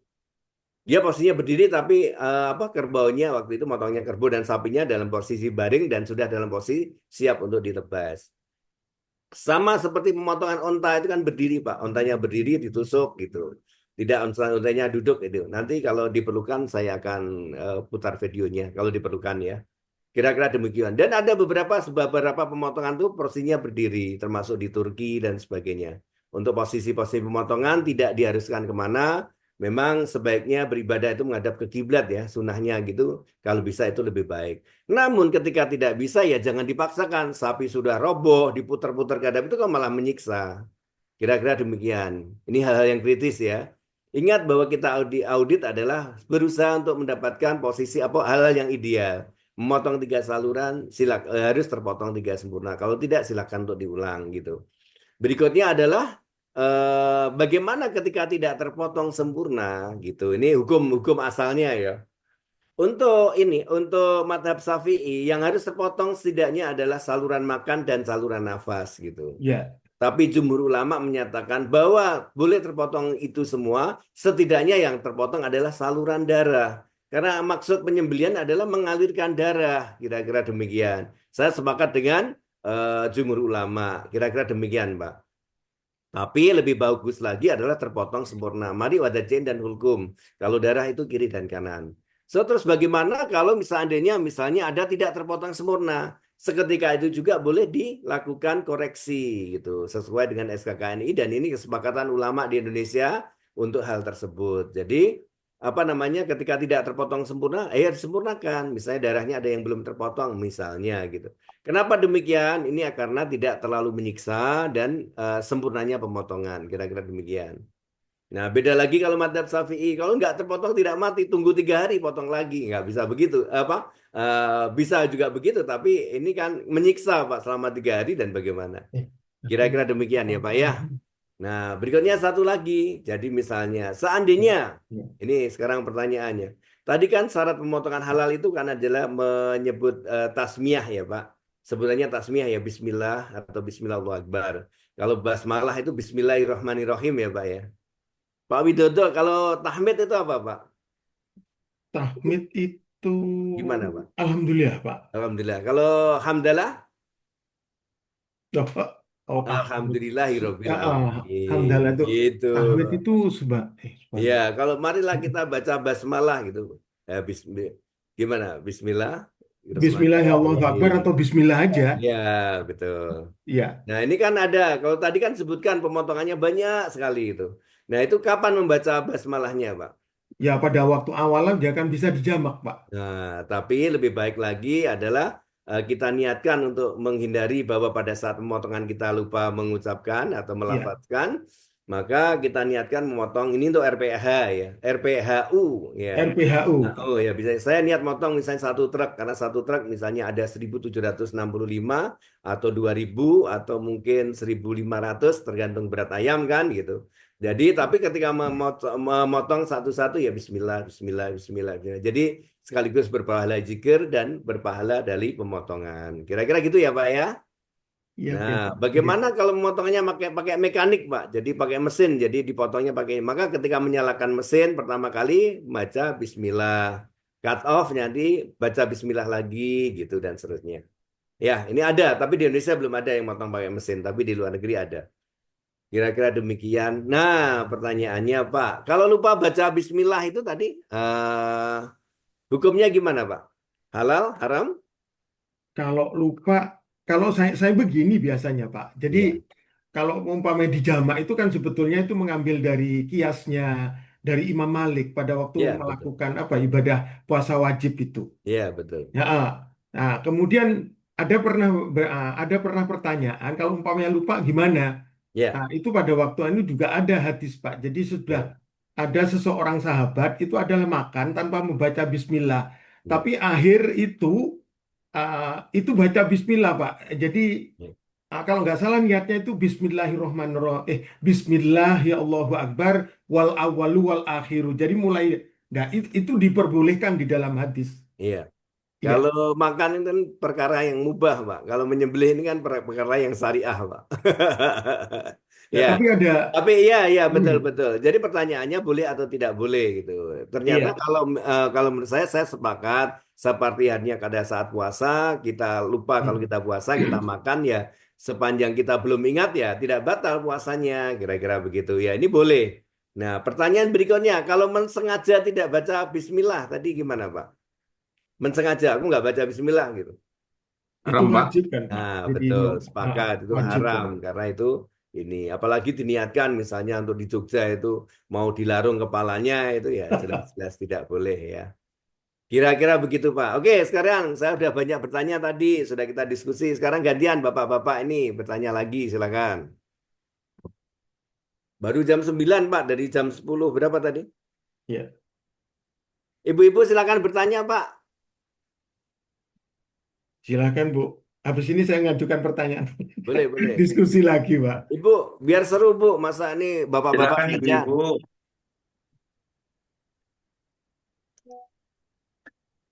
Wah, ini harusnya ada post-test ini biar pada hadir beneran ini. Iya, ada dok. Tapi Iya, postetnya sore. Beliau ya, hadir, cuma saya nggak tahu kenapa ini nggak tanya ini. iya. Silakan Ibu-ibu. Ya, Nah Bu ini Bu Ayu. Wahyu. Izin bertanya, dokter, terkait sama yang tadi penyembelihan berdiri kan boleh, tapi ini kasusnya bukan berdiri. Saya sempat menemukan di RPU itu tuh ayamnya tuh digantung, jadi kayak mengambil di keranjang, digantung, terus langsung dipotong. Apakah itu eh, Boleh. walaupun memotong 3 saluran, apakah itu tetap bisa halal? Tapi kan itu sedikit menyiksa ya kan digantung seperti itu. Iya. Baik. Ibu, kalau memotong banyak itu biasanya ayamnya digantung, Bu. Nanti saya Oh, tunjukin. memang saya Memang begitu. Lewat ke pemingsan dulu, pemingsan atau tidak, itu ayamnya digantung. Jadi darahnya lebih cepat tuntas. Sama seperti, jadi metode penggantung untuk sapi, domba, kambing, ayam itu lebih menuntaskan perdarahan gitu, lebih cepat gitu. Jadi Oh, jantung itu maksudnya lebih apa ya, lebih dekat dengan saluran ke depan daripada di belakang kan gitu. Maka untuk sapi yang modern itu biasanya setelah dipotong dia diangkat, di lift up namanya. Kalau ayam dari awal itu digantung. Mau visualisasi, mau pakai video? Nanti setelah diskusi ya. Setelah diskusi boleh. nanti saya Cuma kalau visualisasi. yang saya lihat digantungnya itu dipegang ujung kepalanya itu Dok, bukan digantung Oh tangan. ya enggak boleh itu menyiksa itu sakit itu. Iya Ya, makanya. oh, ya digantung begitu ya nggak boleh itu. Secara hukum syar'inya tidak menyebabkan haram ya, tetapi di dalam penerapan ihsan kan dia tidak ihsan, menyakiti toh Bu, gitu. Oh iya, Kira-kira gitu ya. ber- Oke, sebelum dilanjut, Bapak-bapak Ibu sekalian, sering kita di RPH, kemudian kita melihat sebelum sapi atau apa hewan mati itu sudah dikuliti atau dipotong kepalanya itu gimana, Bu? Bapak Ibu sekalian, Itu menganiaya kan, Pak itu, Pak. menganiaya Iya. ani dan ayah ya, Pak ya. Ya. Enggak hukumnya. Kira-kira hasil sembeliannya gimana kira-kira? Halal Pak itu. Halal. Betul, saya Pekerjaan setuju Pak, ya ini ya halal. pekerjaan Tapi orangnya itu yang haram. ya, jadi halalnya ini juga masih menurut saya makruh ya Pak. Kalau Iya, diterus-teruskan hal-hal yang makruh bisa mengarah ke haram. Tapi pelakunya tetap dihukumi berdosa Pak. Kira-kira iya, begitu ya. Kan iya. dia masih menyakiti gitu, tidak berbuat ihsan, kira-kira begitu. Ye, sama seperti dikuliti, terus ditusuk celah antara tulangnya namanya spinal cord itu juga supaya cepat mati itu juga nggak boleh. Kira-kira begitu. Oke, silakan. Kalau ada pertanyaan lain dulu, silakan. Kalau nggak ada, saya share video ya, Pak ya, Oh iya. untuk bahan diskusi. Izin share. Mana videonya tadi?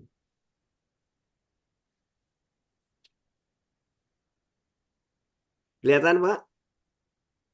Sudah Pak. Oke. Kelihatan, Pak.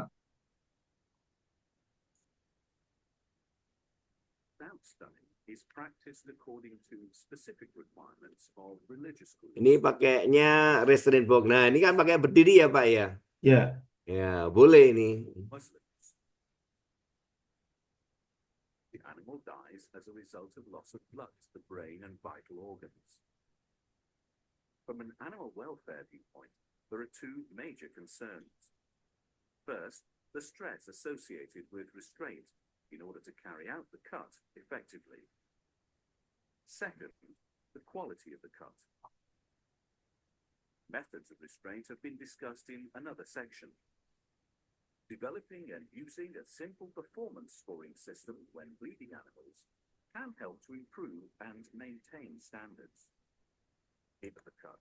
Oke.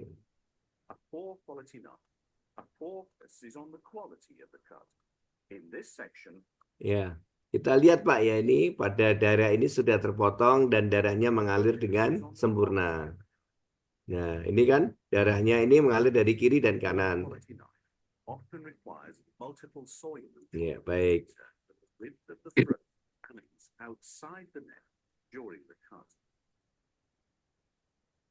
Nah, ini yang sebenarnya tidak dibolehkan nih.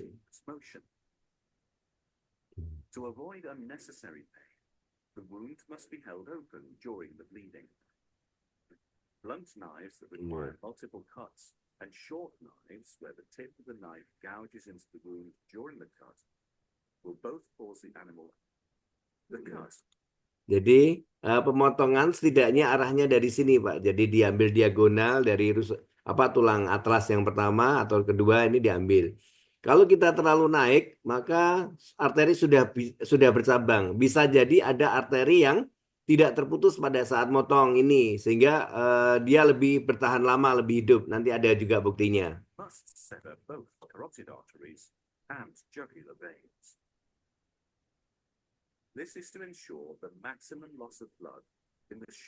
Oke.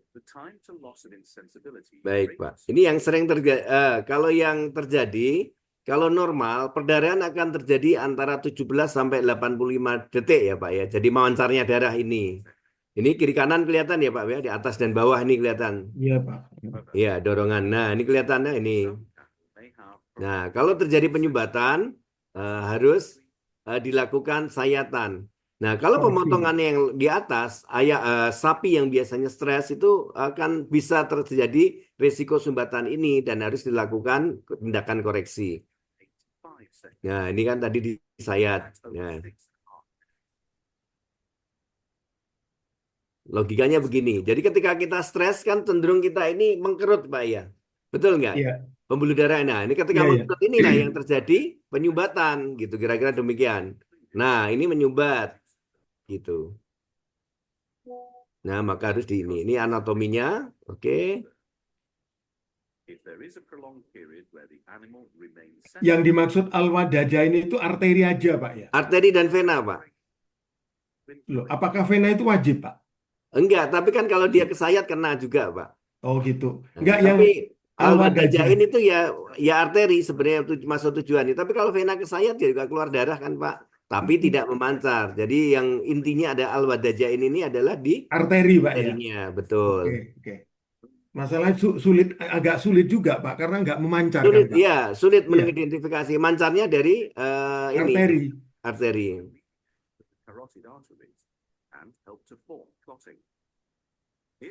Ya, ini pas ini Pak, idealnya di sini, jangan terlalu bawah. Kalau terlalu bawah kan dari ya ini bisa cenderung tadi Pak menyumbat. Oke, baik Pak, sampai di sini dulu untuk yang itu. Bisa kita lihat juga pemotongan di tempat lain ya Pak ya, di apa namanya di luar negeri. Di Turki misalnya ini ya, saya lihat ada Turki yang pertama. Ada Saya contoh pemotongan yang manual Pak, tanpa restrain. tanpa res ya, oke baik ini Pak, salah satunya. Sebentar.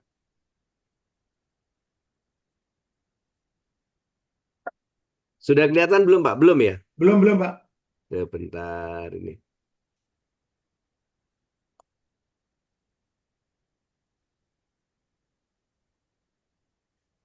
Oke.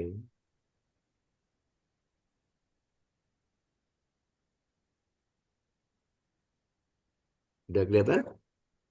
Belum. Ini Oh, kelihatan sudah. belum? Sudah Pak. Oke, ini di Turki Pak kita ambil. Jadi dia nggak pakai pemingsan Pak. Jadi sini dia angkat nih.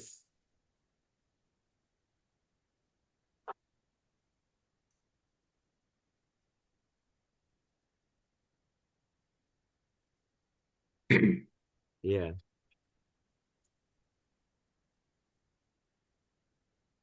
Satu kali sayatan ya Pak ya. Oke. Iya. Ya memang kita berharapkan seperti itu Pak. Iya.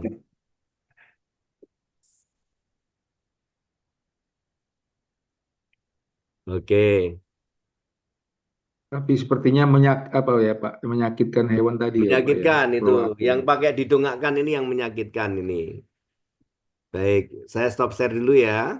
Eh, saya carikan yang lain. Ini yang lain juga di Turki juga. Baik. Oke, share. Mana nih? Oke. Sudah kelihatan, Pak? Sudah Pak. Oke.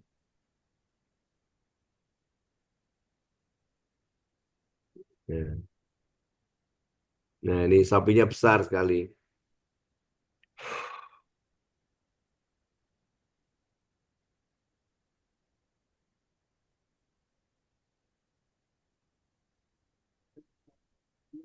Nah, ini tidak harus anu ya, Pak ya. Tidak harus baring ya, Pak ini. Iya. Nah, ini lihat dia bicara Bismillah Allahu Akbar gitu ya.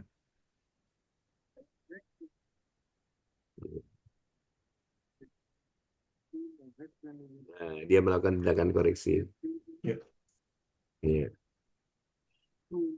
Satunya yang memancar yang sebelah bawah. Iya. Dua-duanya mancar, Pak, itu kiri Iya, kanan. iya. Ah. Ingat ya, Pak ya, Bapak harus menyaksikan, melihat, memancar. Oke, kira-kira begitu. Ayam belum ya, Bu ya? Ayam. Oke, yang tadi ayam, ayam digantung. Sebentar.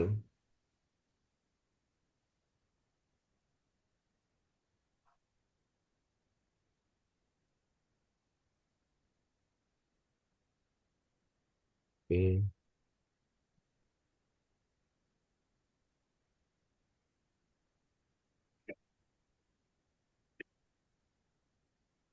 Sudah kelihatan ya, Pak ya? Sudah Pak. Nah, ini digantung seperti ini. Lihatnya prosesnya.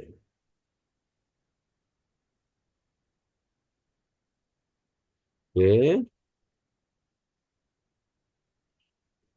Nah, ini dipingsankan, Pak. Nih, nggak kelihatan. Jelet gitu. Karena agak gelap Pak. Ya, Biasanya pakai ultraviolet biasanya. ya di kalau pakai ultraviolet itu namanya blue room, Pak. Hanya untuk fungsi Iya. menenangkan. Ya, bisa juga.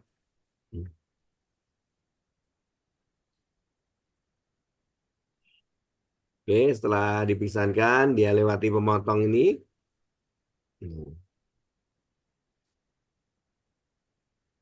Nah, di sana ada pemotong juga kan Pak? Ini ada yang motong juga kan Pak? Iya. Ya, kira-kira demikian. Selesai, masuk ke apa? Bak peniris darah, bleeding through,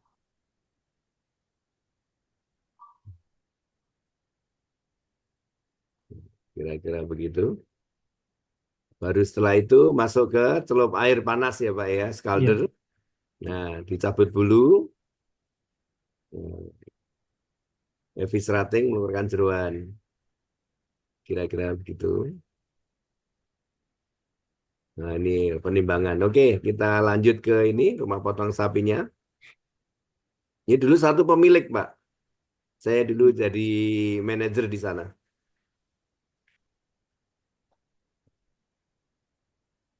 Ini apa? Penerapan higien dan sanitasinya. Baik. Ini dipingsankannya, Pak. Pakai stunning.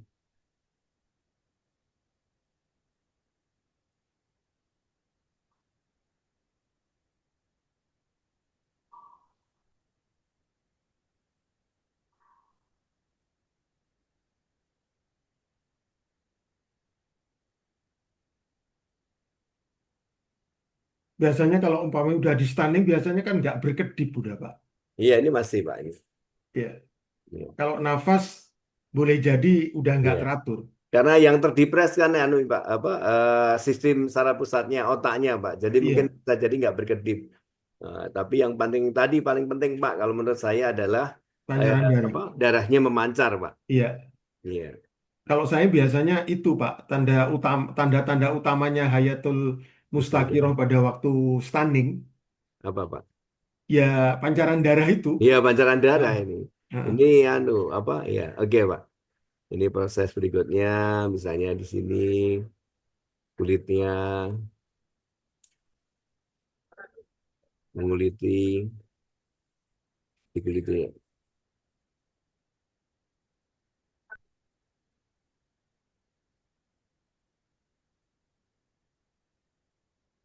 Ya, pemeriksaan postmortemnya. Iya, postmortemnya. Postmortem ini, Pak. Iya, postmortem. Lihat siapa ini, Pak? Sapinya, sapinya banyak jantan ya Pak? Apa betina itu Pak? Banyak betina ya? Jantan, Pak. Ini jantan kastrasi, Pak. BX ini. Oh, Tapi impor. Ini gergaji, periksa postmortem. Dok Aldo kenal ini nggak, Dok? Mas Aldo kenal ini nggak, Pak Aldo?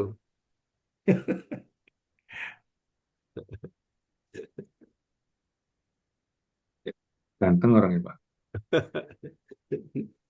Ini jeroannya, deboningnya. Oke. Baik. Rasanya apa lagi ya?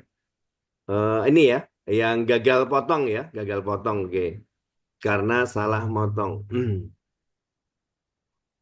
Salah lokasi banyak sih kesalahan. Mana ya sebentar. Ini Bapak yang mau lihat Bukit Tinggi yang sekali tebas tadi ya? Iya. Boleh Pak, boleh, Oke, boleh dok, oke. boleh. Bukan Bentar, bukan bentar. dipenggal, Pak ya, nggak Ya, dipenggal. lihat aja Ya. sebentar. Saya sudah stop share ya tadi ya. Ya. Yang Bukit Tinggi. Ya, Bukit Tinggi ini. Oke, ini kita lihat. Ini nih orangnya ini ya. Orangnya nih ya. Ini kerbaunya ya. Oh, kerbau. Ya, kerbau. Kelihatan ya? Nah, Kelihatan, Pak. selesai. Oh. Iya. Sama dengan potong satu kali tarik gitu. Kira-kira. Nih, lihat yang gagal dulu. Mana ya?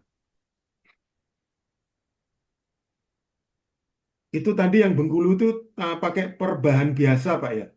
Yang iya, pakai perban biasa. Pakai tali penali kan itu, Pak. Iya, betul.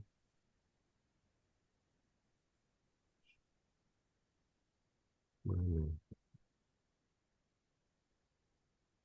How to oh, ini apa ya?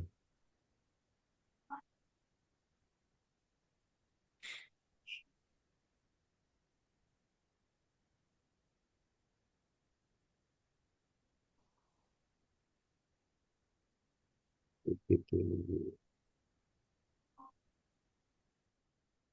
Mungkin belum ketemu, Pak. Belum ketemu. Potong onta aja deh, Pak ya. Lihat Oke. potong onta. Yang salah motongnya belum ketemu.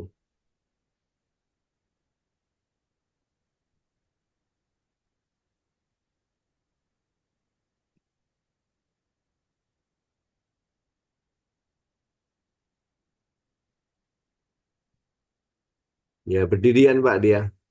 Onta. Oh, Menurut saya ini ya kurang animal welfare ya, Pak ya. Kan tidak boleh pada saat dipotong temennya melihat dipotong gitu, stres kan. Iya, Ya, kasihan kan. kasihan ya. Sama komentarnya, kasihan. Oke, Bapak, kita lanjutkan ini dulu. Kalau misalnya ada yang mau ditanyakan. baik Pak Sony, saya ingin Ya, bertanya pada pemotongan ayam. Kayaknya begini Pak. Memang kalau memang dianjurkan Pak ya, dianjurkan atau memang harus ya.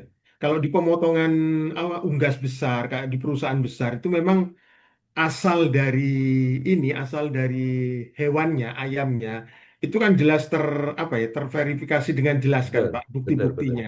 Nah, justru yang ada di suatu daerah justru yang ini Pak, yang apa pemotongan yang kecil, ya mikro kecil lah Pak Ya, ya, biasanya.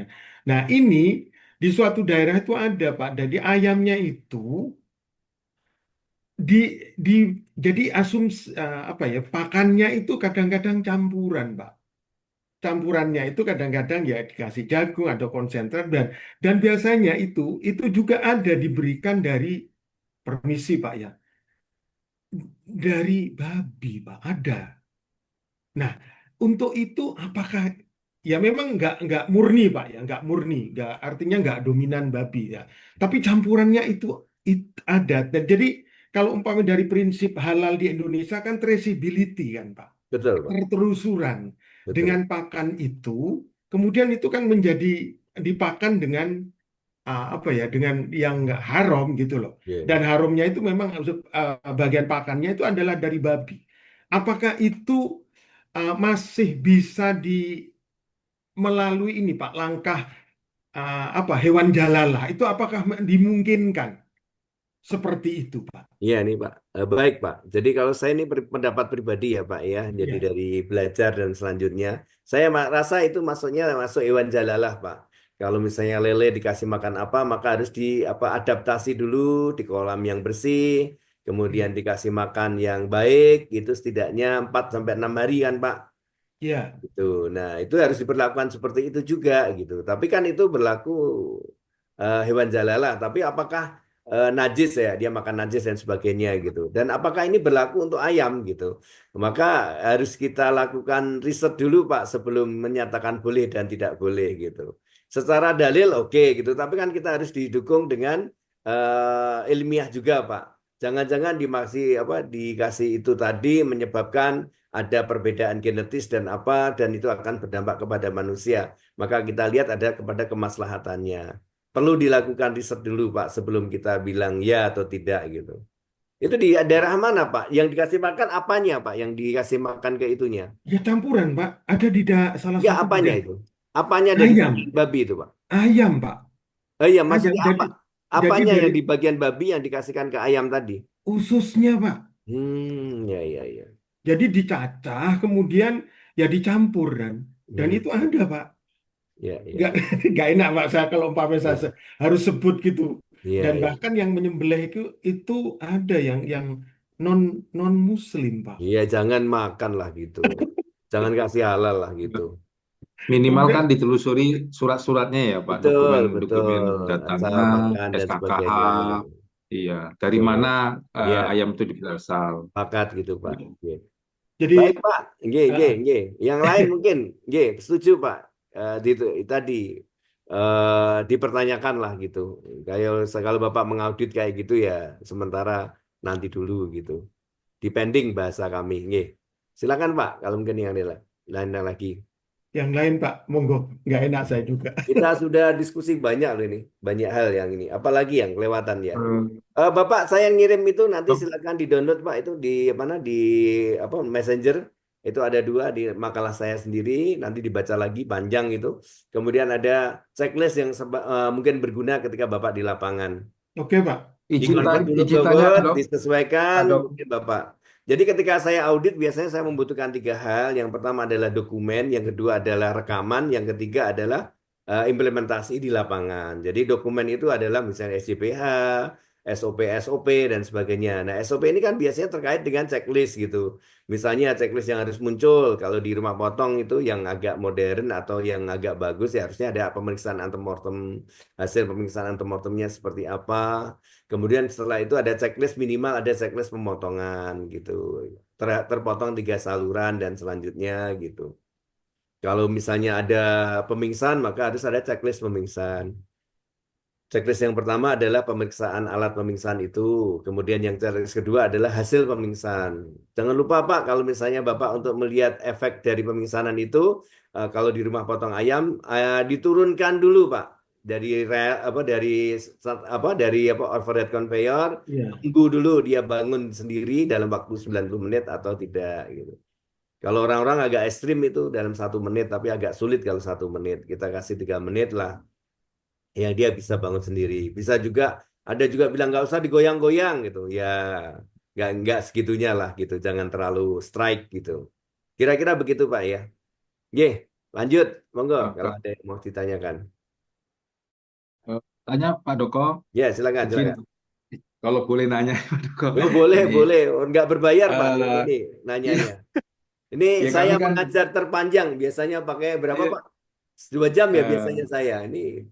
kami kan baru dilatih auditor halal ya Pak Ya Doko ya ya. Pak. Artinya Silakan. tadi sepintas tadi Pak Doko sudah ngasihkan trik-trik sebagai auditor yang halal tadi. Dok. Ya ya. Bolehkah kami minta kembali Pak Doko, pengalaman Pak Doko terutama mengaudit halal di Unggas. Unggas yang tradisional ya Dok Baik Pak baik Doko baik. bukan yang bukan yang perusahaan. Itu saya Oke. mohon Baik. pembagi pengalaman sebagai auditor halal, Pak Ya Doko. ya baik. Kemudian yang kedua, Pak Doko, eh, memang menarik sekali kalau sertifikat halal ini kan kita untuk kebutuhan masyarakat Muslim kita, artinya kita berikan makanan itu yang betul-betul halal. Nah, rilis terjadi gini kita harus memantulkan ya nggak apa-apa sih bagaimana penting potongannya lancar yang penting kita bisa berikan ini halal untuk dimakan kira-kira kan begitu ya Pak Doko ya Baik. tapi saya sampai sekarang ini dilematis terutama di Palembang saya belum melihat yang mendapatkan sertifikat halal untuk pemotongan unggas tradisional di Palembang ini kami bisa mendapatkan data-data yang sudah bersertifikat halal atau lagi proses. Kira-kira Pak Doko, di mana kami harus dapatkan info-info yang demikian Pak Doko? Terima kasih Pak Doko. Assalamualaikum warahmatullahi wabarakatuh. Waalaikumsalam warahmatullahi wabarakatuh. Biasanya untuk yang terakhir ya, biasanya kalau sudah bersertifikat halal itu kan bisa diakses ya, gitu, bisa diakses di webnya LPH atau webnya BPCPH gitu, bisa diakses. Apakah rumah potong hewan ini sudah bersertifikat halal atau belum? Ada nanti akan tampil. Baik, tadi pertanyaan berikutnya mengenai apa Pak tadi? Pengalaman. Pengalaman Pengalaman, sebagai baik ya. auditor Pengalaman yang halal. bagus itu ada Pak. Jadi rumah potongnya itu tidak motong banyak, itu antara 25 sampai 50 ya. Ekor per hari, dia hanya suplai di pasar tradisional terdekat. Tapi hasil ayamnya kan, ya qadarullah kadang-kadang kalau kita di audit itu dikasih oleh-oleh Pak gitu. Ini kalau pribadi Pak, kalau saya di amplop saya nggak mau Pak. Kalau pribadi ya Pak ya, kita sudah diberikan oleh LPH itu uang saku ya. Jangan kita memberatkan pelaku usaha gitu. Kalau dalam bentuk uang saya tidak terima. Tapi kalau oleh-oleh kan tanda dia penghormatan dia sama kita gitu ya, kita terima. Nah saya dikasih oleh-oleh waktu itu adalah ayam yang dipotong Pak. Ketika saya makan di rumah itu rasanya gurih gitu Pak. Karena bagus ya. Dia bersih sekali. Oke, habis ini kita sedikit berbicara tentang kualitas ayam, kualitas daging ya. Nah, berikutnya adalah yang sering terjadi rumah potong tradisional adalah bagaimana mereka itu lupa bahwa ayam salah satu sunahnya adab dalam pemotongan adalah tidak memperlihatkan ayam yang dipotong eh, oleh temannya yang belum dipotong gitu. Sering kan lihat Pak, diambil keranjang, ambil gitu. Nah, setidaknya itu dihilangi terjadi. Nah, biasanya saya minta untuk di-scut. Pak, ini tolong di-scut Pak untuk kandang di sana. Pada saat motong ini bisa ditutup gitu ya, semacam gorden lah itu kan minimal ya Pak ya. Untuk area penampungan dan area penyembelihan. Sebab kalau di tradisional kan begitu datang tidak dipotong Pak, harus ditampung dulu, baru hari pagi datang, malam lagi dipotong gitu dan seterusnya. Nggak kayak di yang modern. Modern kan datang pakai truk, istirahat 1 jam 2 jam dipotong gitu. Nah ini tradisional seperti itu. Nah berikutnya adalah biasanya mereka melakukan ini kaitannya dengan halal dulu deh. Biasanya mereka naruhnya di tong, Pak, gitu. Jadi di tong. Nah, kita harus batasi seberapa banyaknya itu dia di dalam tong. Kan jadi kotor juga kena najis ya. Oke, saya potong dulu, Pak. Saya punya teman, punya kolega ya. Saya banyak sering bantu dia. Dia dari Turki, dari Sulaimania. Saya membantu untuk rumah potong sapi dan kambing dan ayam. Jadi dari sembelian dia kirim ke ini Pak, pondok-pondok pesantren hafalan Qur'annya dia. Nah, dia bahkan itu dia boleh dibilang tidak membolehkan ayam itu dicelup air panas, Pak. Dia anggap bahwa kotoran darah tadi dan najis itu akan nempel di dagingnya gitu. Ini mereka bermadhab Hanafi ya, Pak ya. Kira-kira begitu. Nah, tapi ya saya menghormatinya juga. Nah, kalau tadi kembali ke tadi, kalau ketika ditong kan pada kena darah semua, Pak. Jadi najis ya. Saya sampaikan sedikit, najis darah itu justru najis karena dipotong tadi, Pak. Jadi darah dipotong memancar. Darah itu hukumnya najis, Pak. Kalau kena baju kita, badan kita, maka kita harus membersihkan atau mensucikannya sebagainya najis gitu. Gitu. Kira-kira begitu. Nah, berikutnya kalau darah di perifer, misalnya dari daging, itu kemudian nempel sedikit, cukup cuci tangan, hilang warna, hilang itu sudah selesai, insya Allah. Baik, itu yang pengalaman yang kedua. Kemudian yang pengalaman yang ketiga adalah masih banyak penerapan ini ya Pak. Kalau apa masih bergerak ditaruh di air panas sih saya nggak nemu, tapi hati-hati kalau misalnya Bapak nemu, jangan sampai terjadi. Bukan menjadi penyebabnya haramnya daging, tetapi adalah menjadi makruh ya. Jadi jangan perbuatan-perbuatan yang tidak ihsan atau tidak animal welfare ini terjadi terus di lapangan. Pengalaman berikutnya apa ya? Ya gitu. Hygiene dan sanitasi biasanya nggak diimplementasikan dengan baik. Kembali pada soal najis tadi, setelah dipakai menyembelih, pisaunya itu kan kena darah. Kalau darahnya berlebihan, di barang najis dipakai menyembelih kan juga tidak ma'ruf ya, tidak baik. Maka pada di area penyembelihan itu harus tersedia tempat cuci tangan dan pisau gitu. Nah, berikutnya adalah ketajaman pisau. Ya, Bapak harus bisa ukur apakah bagaimana cara mengukur ketajaman itu harus dipastikan karena itu bagian dari sunnah menggunakan pisau dari yang tajam. Jangan lupa tadi Pak, betul seperti Bapak yang pengalaman Bapak tadi pernah menanya disuruh saja nggak bisa, gitu. Ya sama itu. Saya juga nggak mau Pak, saya nggak lanjut aja kalau nggak ada penggantinya gitu. Gitu. Akhirnya ganti penyembelih bisa, meskipun sembelihannya belum menyempurna. Ini saja Pak, besok. Nah, gitu kira-kira demikian. Nah, itu Pak, berikutnya adalah apa ya untuk yang UMKM rumah potong itu ya pelatihan itu harus wajib. Kemudian kita tanya-tanya pemotongnya bisa sholat enggak, menjalankan sholat enggak, apa itu syahadat, tahu syahadat enggak, apa artinya dan seterusnya. Ya, yang normatif aja gitu Pak. Kemudian yang lain biasanya adalah kembali ke higien sanitasi. Biasanya atapnya tidak ada penutupnya. Kemudian wadah itu bersentuh dengan lantai, bahkan kadang ngerjakan di lantai. Sarankan aja Pak harus di wadah gitu. Meskipun di dalam wadah tidak boleh langsung di lantai. Bahwa itu adalah makanan, makanan tidak boleh ada di lantai. Aspek-aspek kepatutan dan higien sanitasi. Ya, kemudian seragam kerja biasanya kan mereka nggak pakai seragam kerja ya Pak. Itu ada pakaian dipakai, kadang nggak dicuci, digantung besok buat motong lagi. Nah ini yang terjadi. Ya, Ya, oke Pak. Kira-kira begitulah Pak. Nanti kalau ada pertanyaan lagi silahkan Pak. Baik Pak, oke. silakan monggo. Terima kasih Pak. Nggih, nggih. Izin bertanya Pak. Silakan Pak Tri. Eh, eh, Mungkin dari pengalaman Bapak selama ini menjadi auditor halal untuk rumah potong, terutama rumah potong unggas ya di tempat-tempat yang tadi di pasar, Pak, mungkin pernah ngerasa ragu-ragu memberikan persetujuan ini tempatnya bisa untuk disertifikasi halal apa enggak. Tadi kan banyak ya ketemu mungkin dari sekian yang dipotong yang sempurna berapa gitu ya Pak.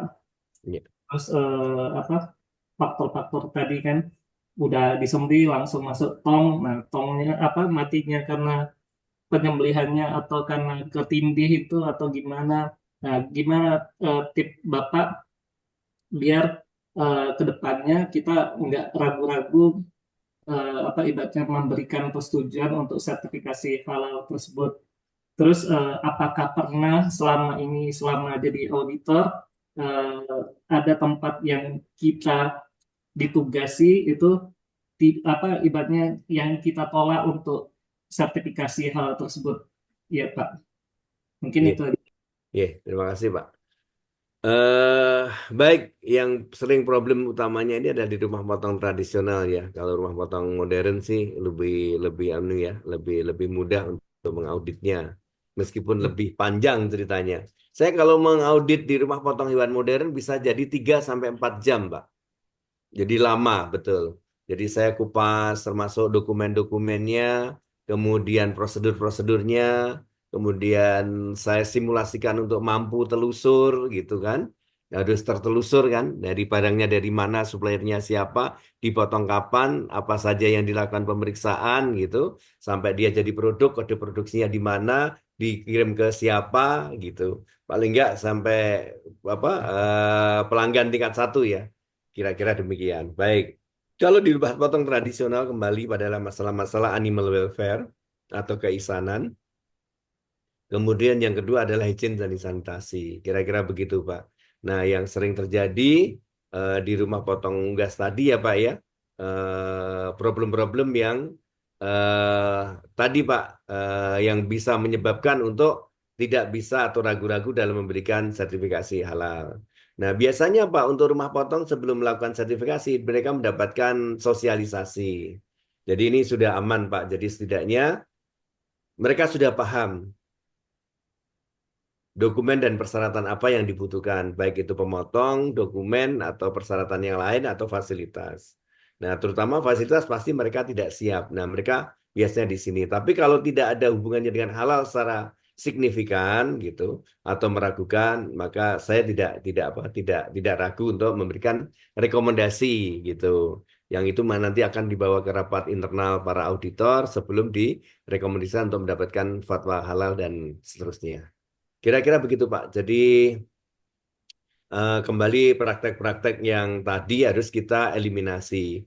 Misalnya menyembelih itu kan orang-orang tradisional, penyembelih tradisional kan kepengennya lubangnya sedikit kecil gitu, tapi terpotong 3 saluran.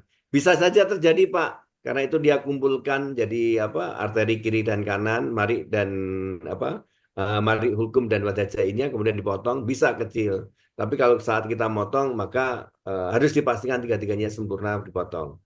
Caranya bagaimana Pak kalau kita melihat potongan? Jangan melihat pada saat kita habis dipotong atau sudah selesai perdarahan. Lihat setelah dilakukan cabut bulu Pak. Jadi kita sudah dalam kondisi bersih, kelihatan jelas, baru lihat.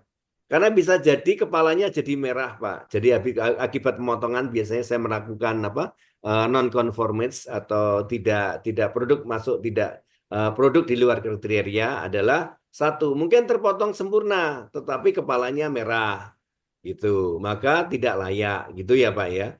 Mungkin bisa jadi tidak terpotong gitu, maka tidak jadi haram juga. Atau tidak terpotong sempurna, salah satunya adalah tanda kemerahan di kepala, berarti artinya aliran darah tidak terjadi dengan sempurna. Adanya Mantap. terpotong satu atau terpotong kemudian tersumbat atau gimana, mungkin bisa saja terjadi. Kira-kira demikian Pak. Jadi harus dilihat hasil potongannya itu. Menurut saya pribadi, saya membiasakan diri adalah setelah celup air panas, mati, celup air panas, kemudian cabut bulu, baru saya lihat. Itu saya lihat di bekas potongannya, oh udah terpotong sempurna. Yang sering terjadi, saluran makannya itu tidak terpotong, Pak. Sering terjadi. Jadi terpotong tapi belum putus gitu.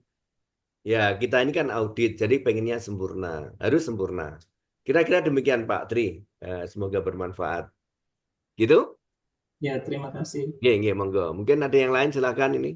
Kalau belum Mungkin capek, begini, saya izin minum ya.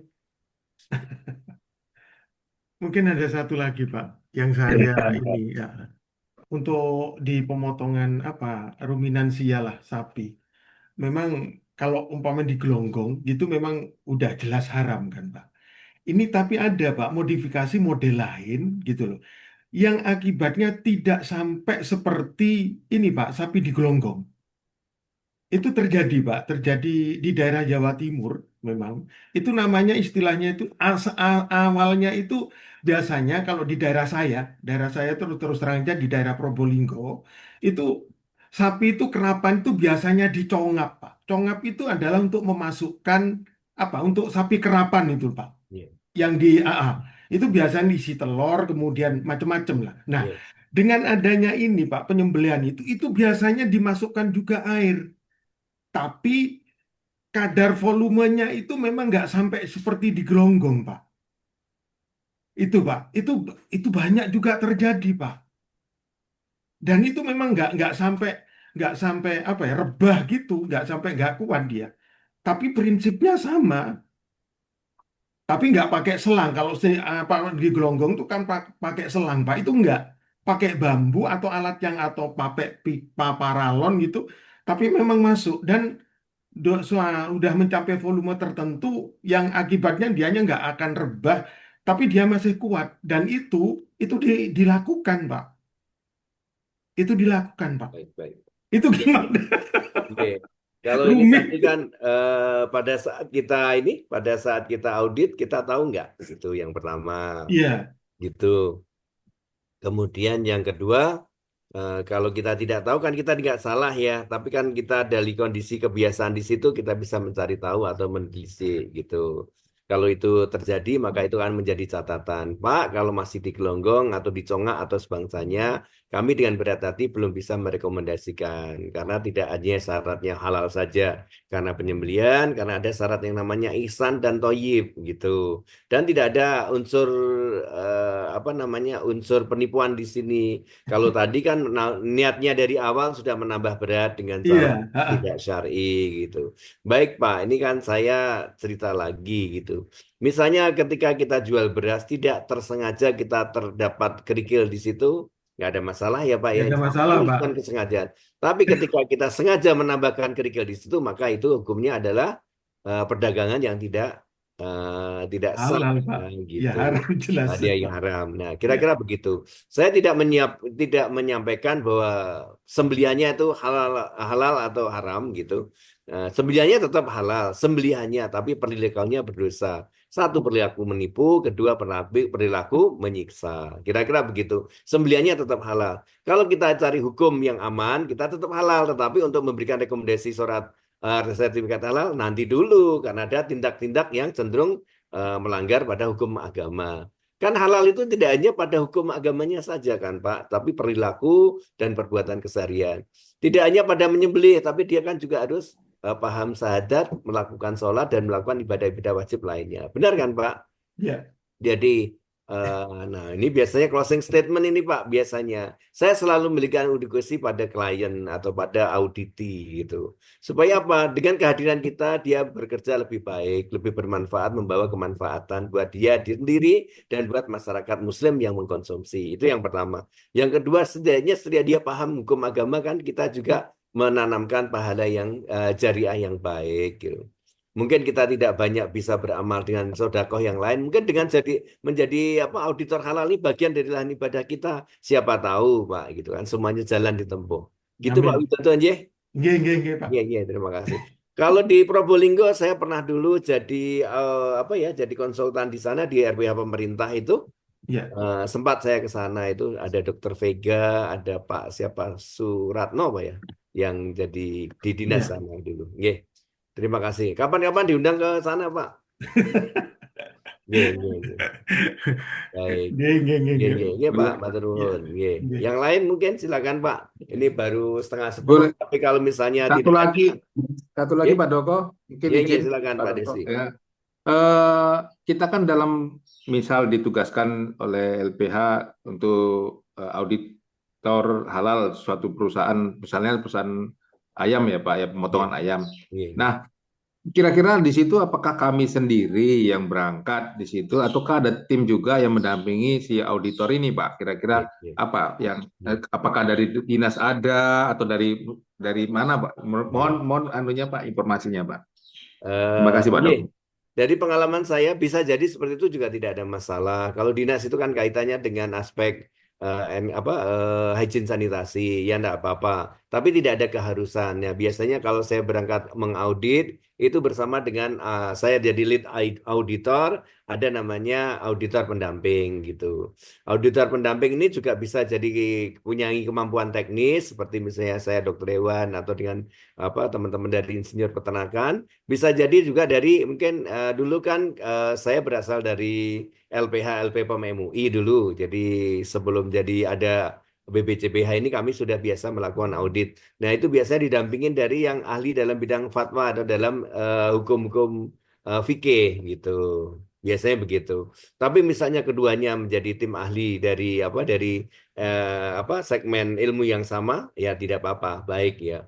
Kemudian yang kedua, kalau misalnya didampingi dari dari tim LPH itu dari unsur fikihnya tadi hukum-hukum maaf juga tidak apa-apa, baik-baik saja Pak. Tapi kalau dari dinas-dinas terkait itu kebijakan aja kalau mereka dari LPH itu mengundang maksudnya dari klien itu mengundang dari Iya. dinas peternakan bisa-bisa saja, tapi sebenarnya tidak ada kewajiban seperti itu dan tidak ada aturan yang membolehkan atau melarang. Jadi it's okay saja, baik-baik saja.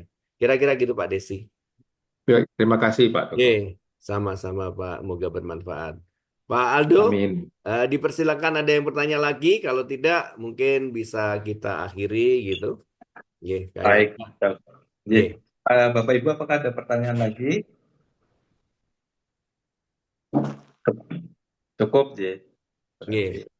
Mungkin satu Jadi, lagi, Prof, Pak. Dok, ini mungkin kalau tadi untuk sesi ini berarti sudah cukup dan saya mengucapkan terima kasih atas ilmu yang luar biasa. Sekiranya nanti berkenan nomor telepon saya share ke Ya, silakan. Bapak Ibu nanti. Kalau Ye. misalkan ada pertanyaan-pertanyaan. Matur nuwun Dok atas waktunya. Ye. Terima kasih Pak Doko, terima kasih. Sama-sama. Selamat beraktivitas kembali. Baik. Dok. Bikin closing statement, Badan. Silakan. Ya. Bismillahirrahmanirrahim.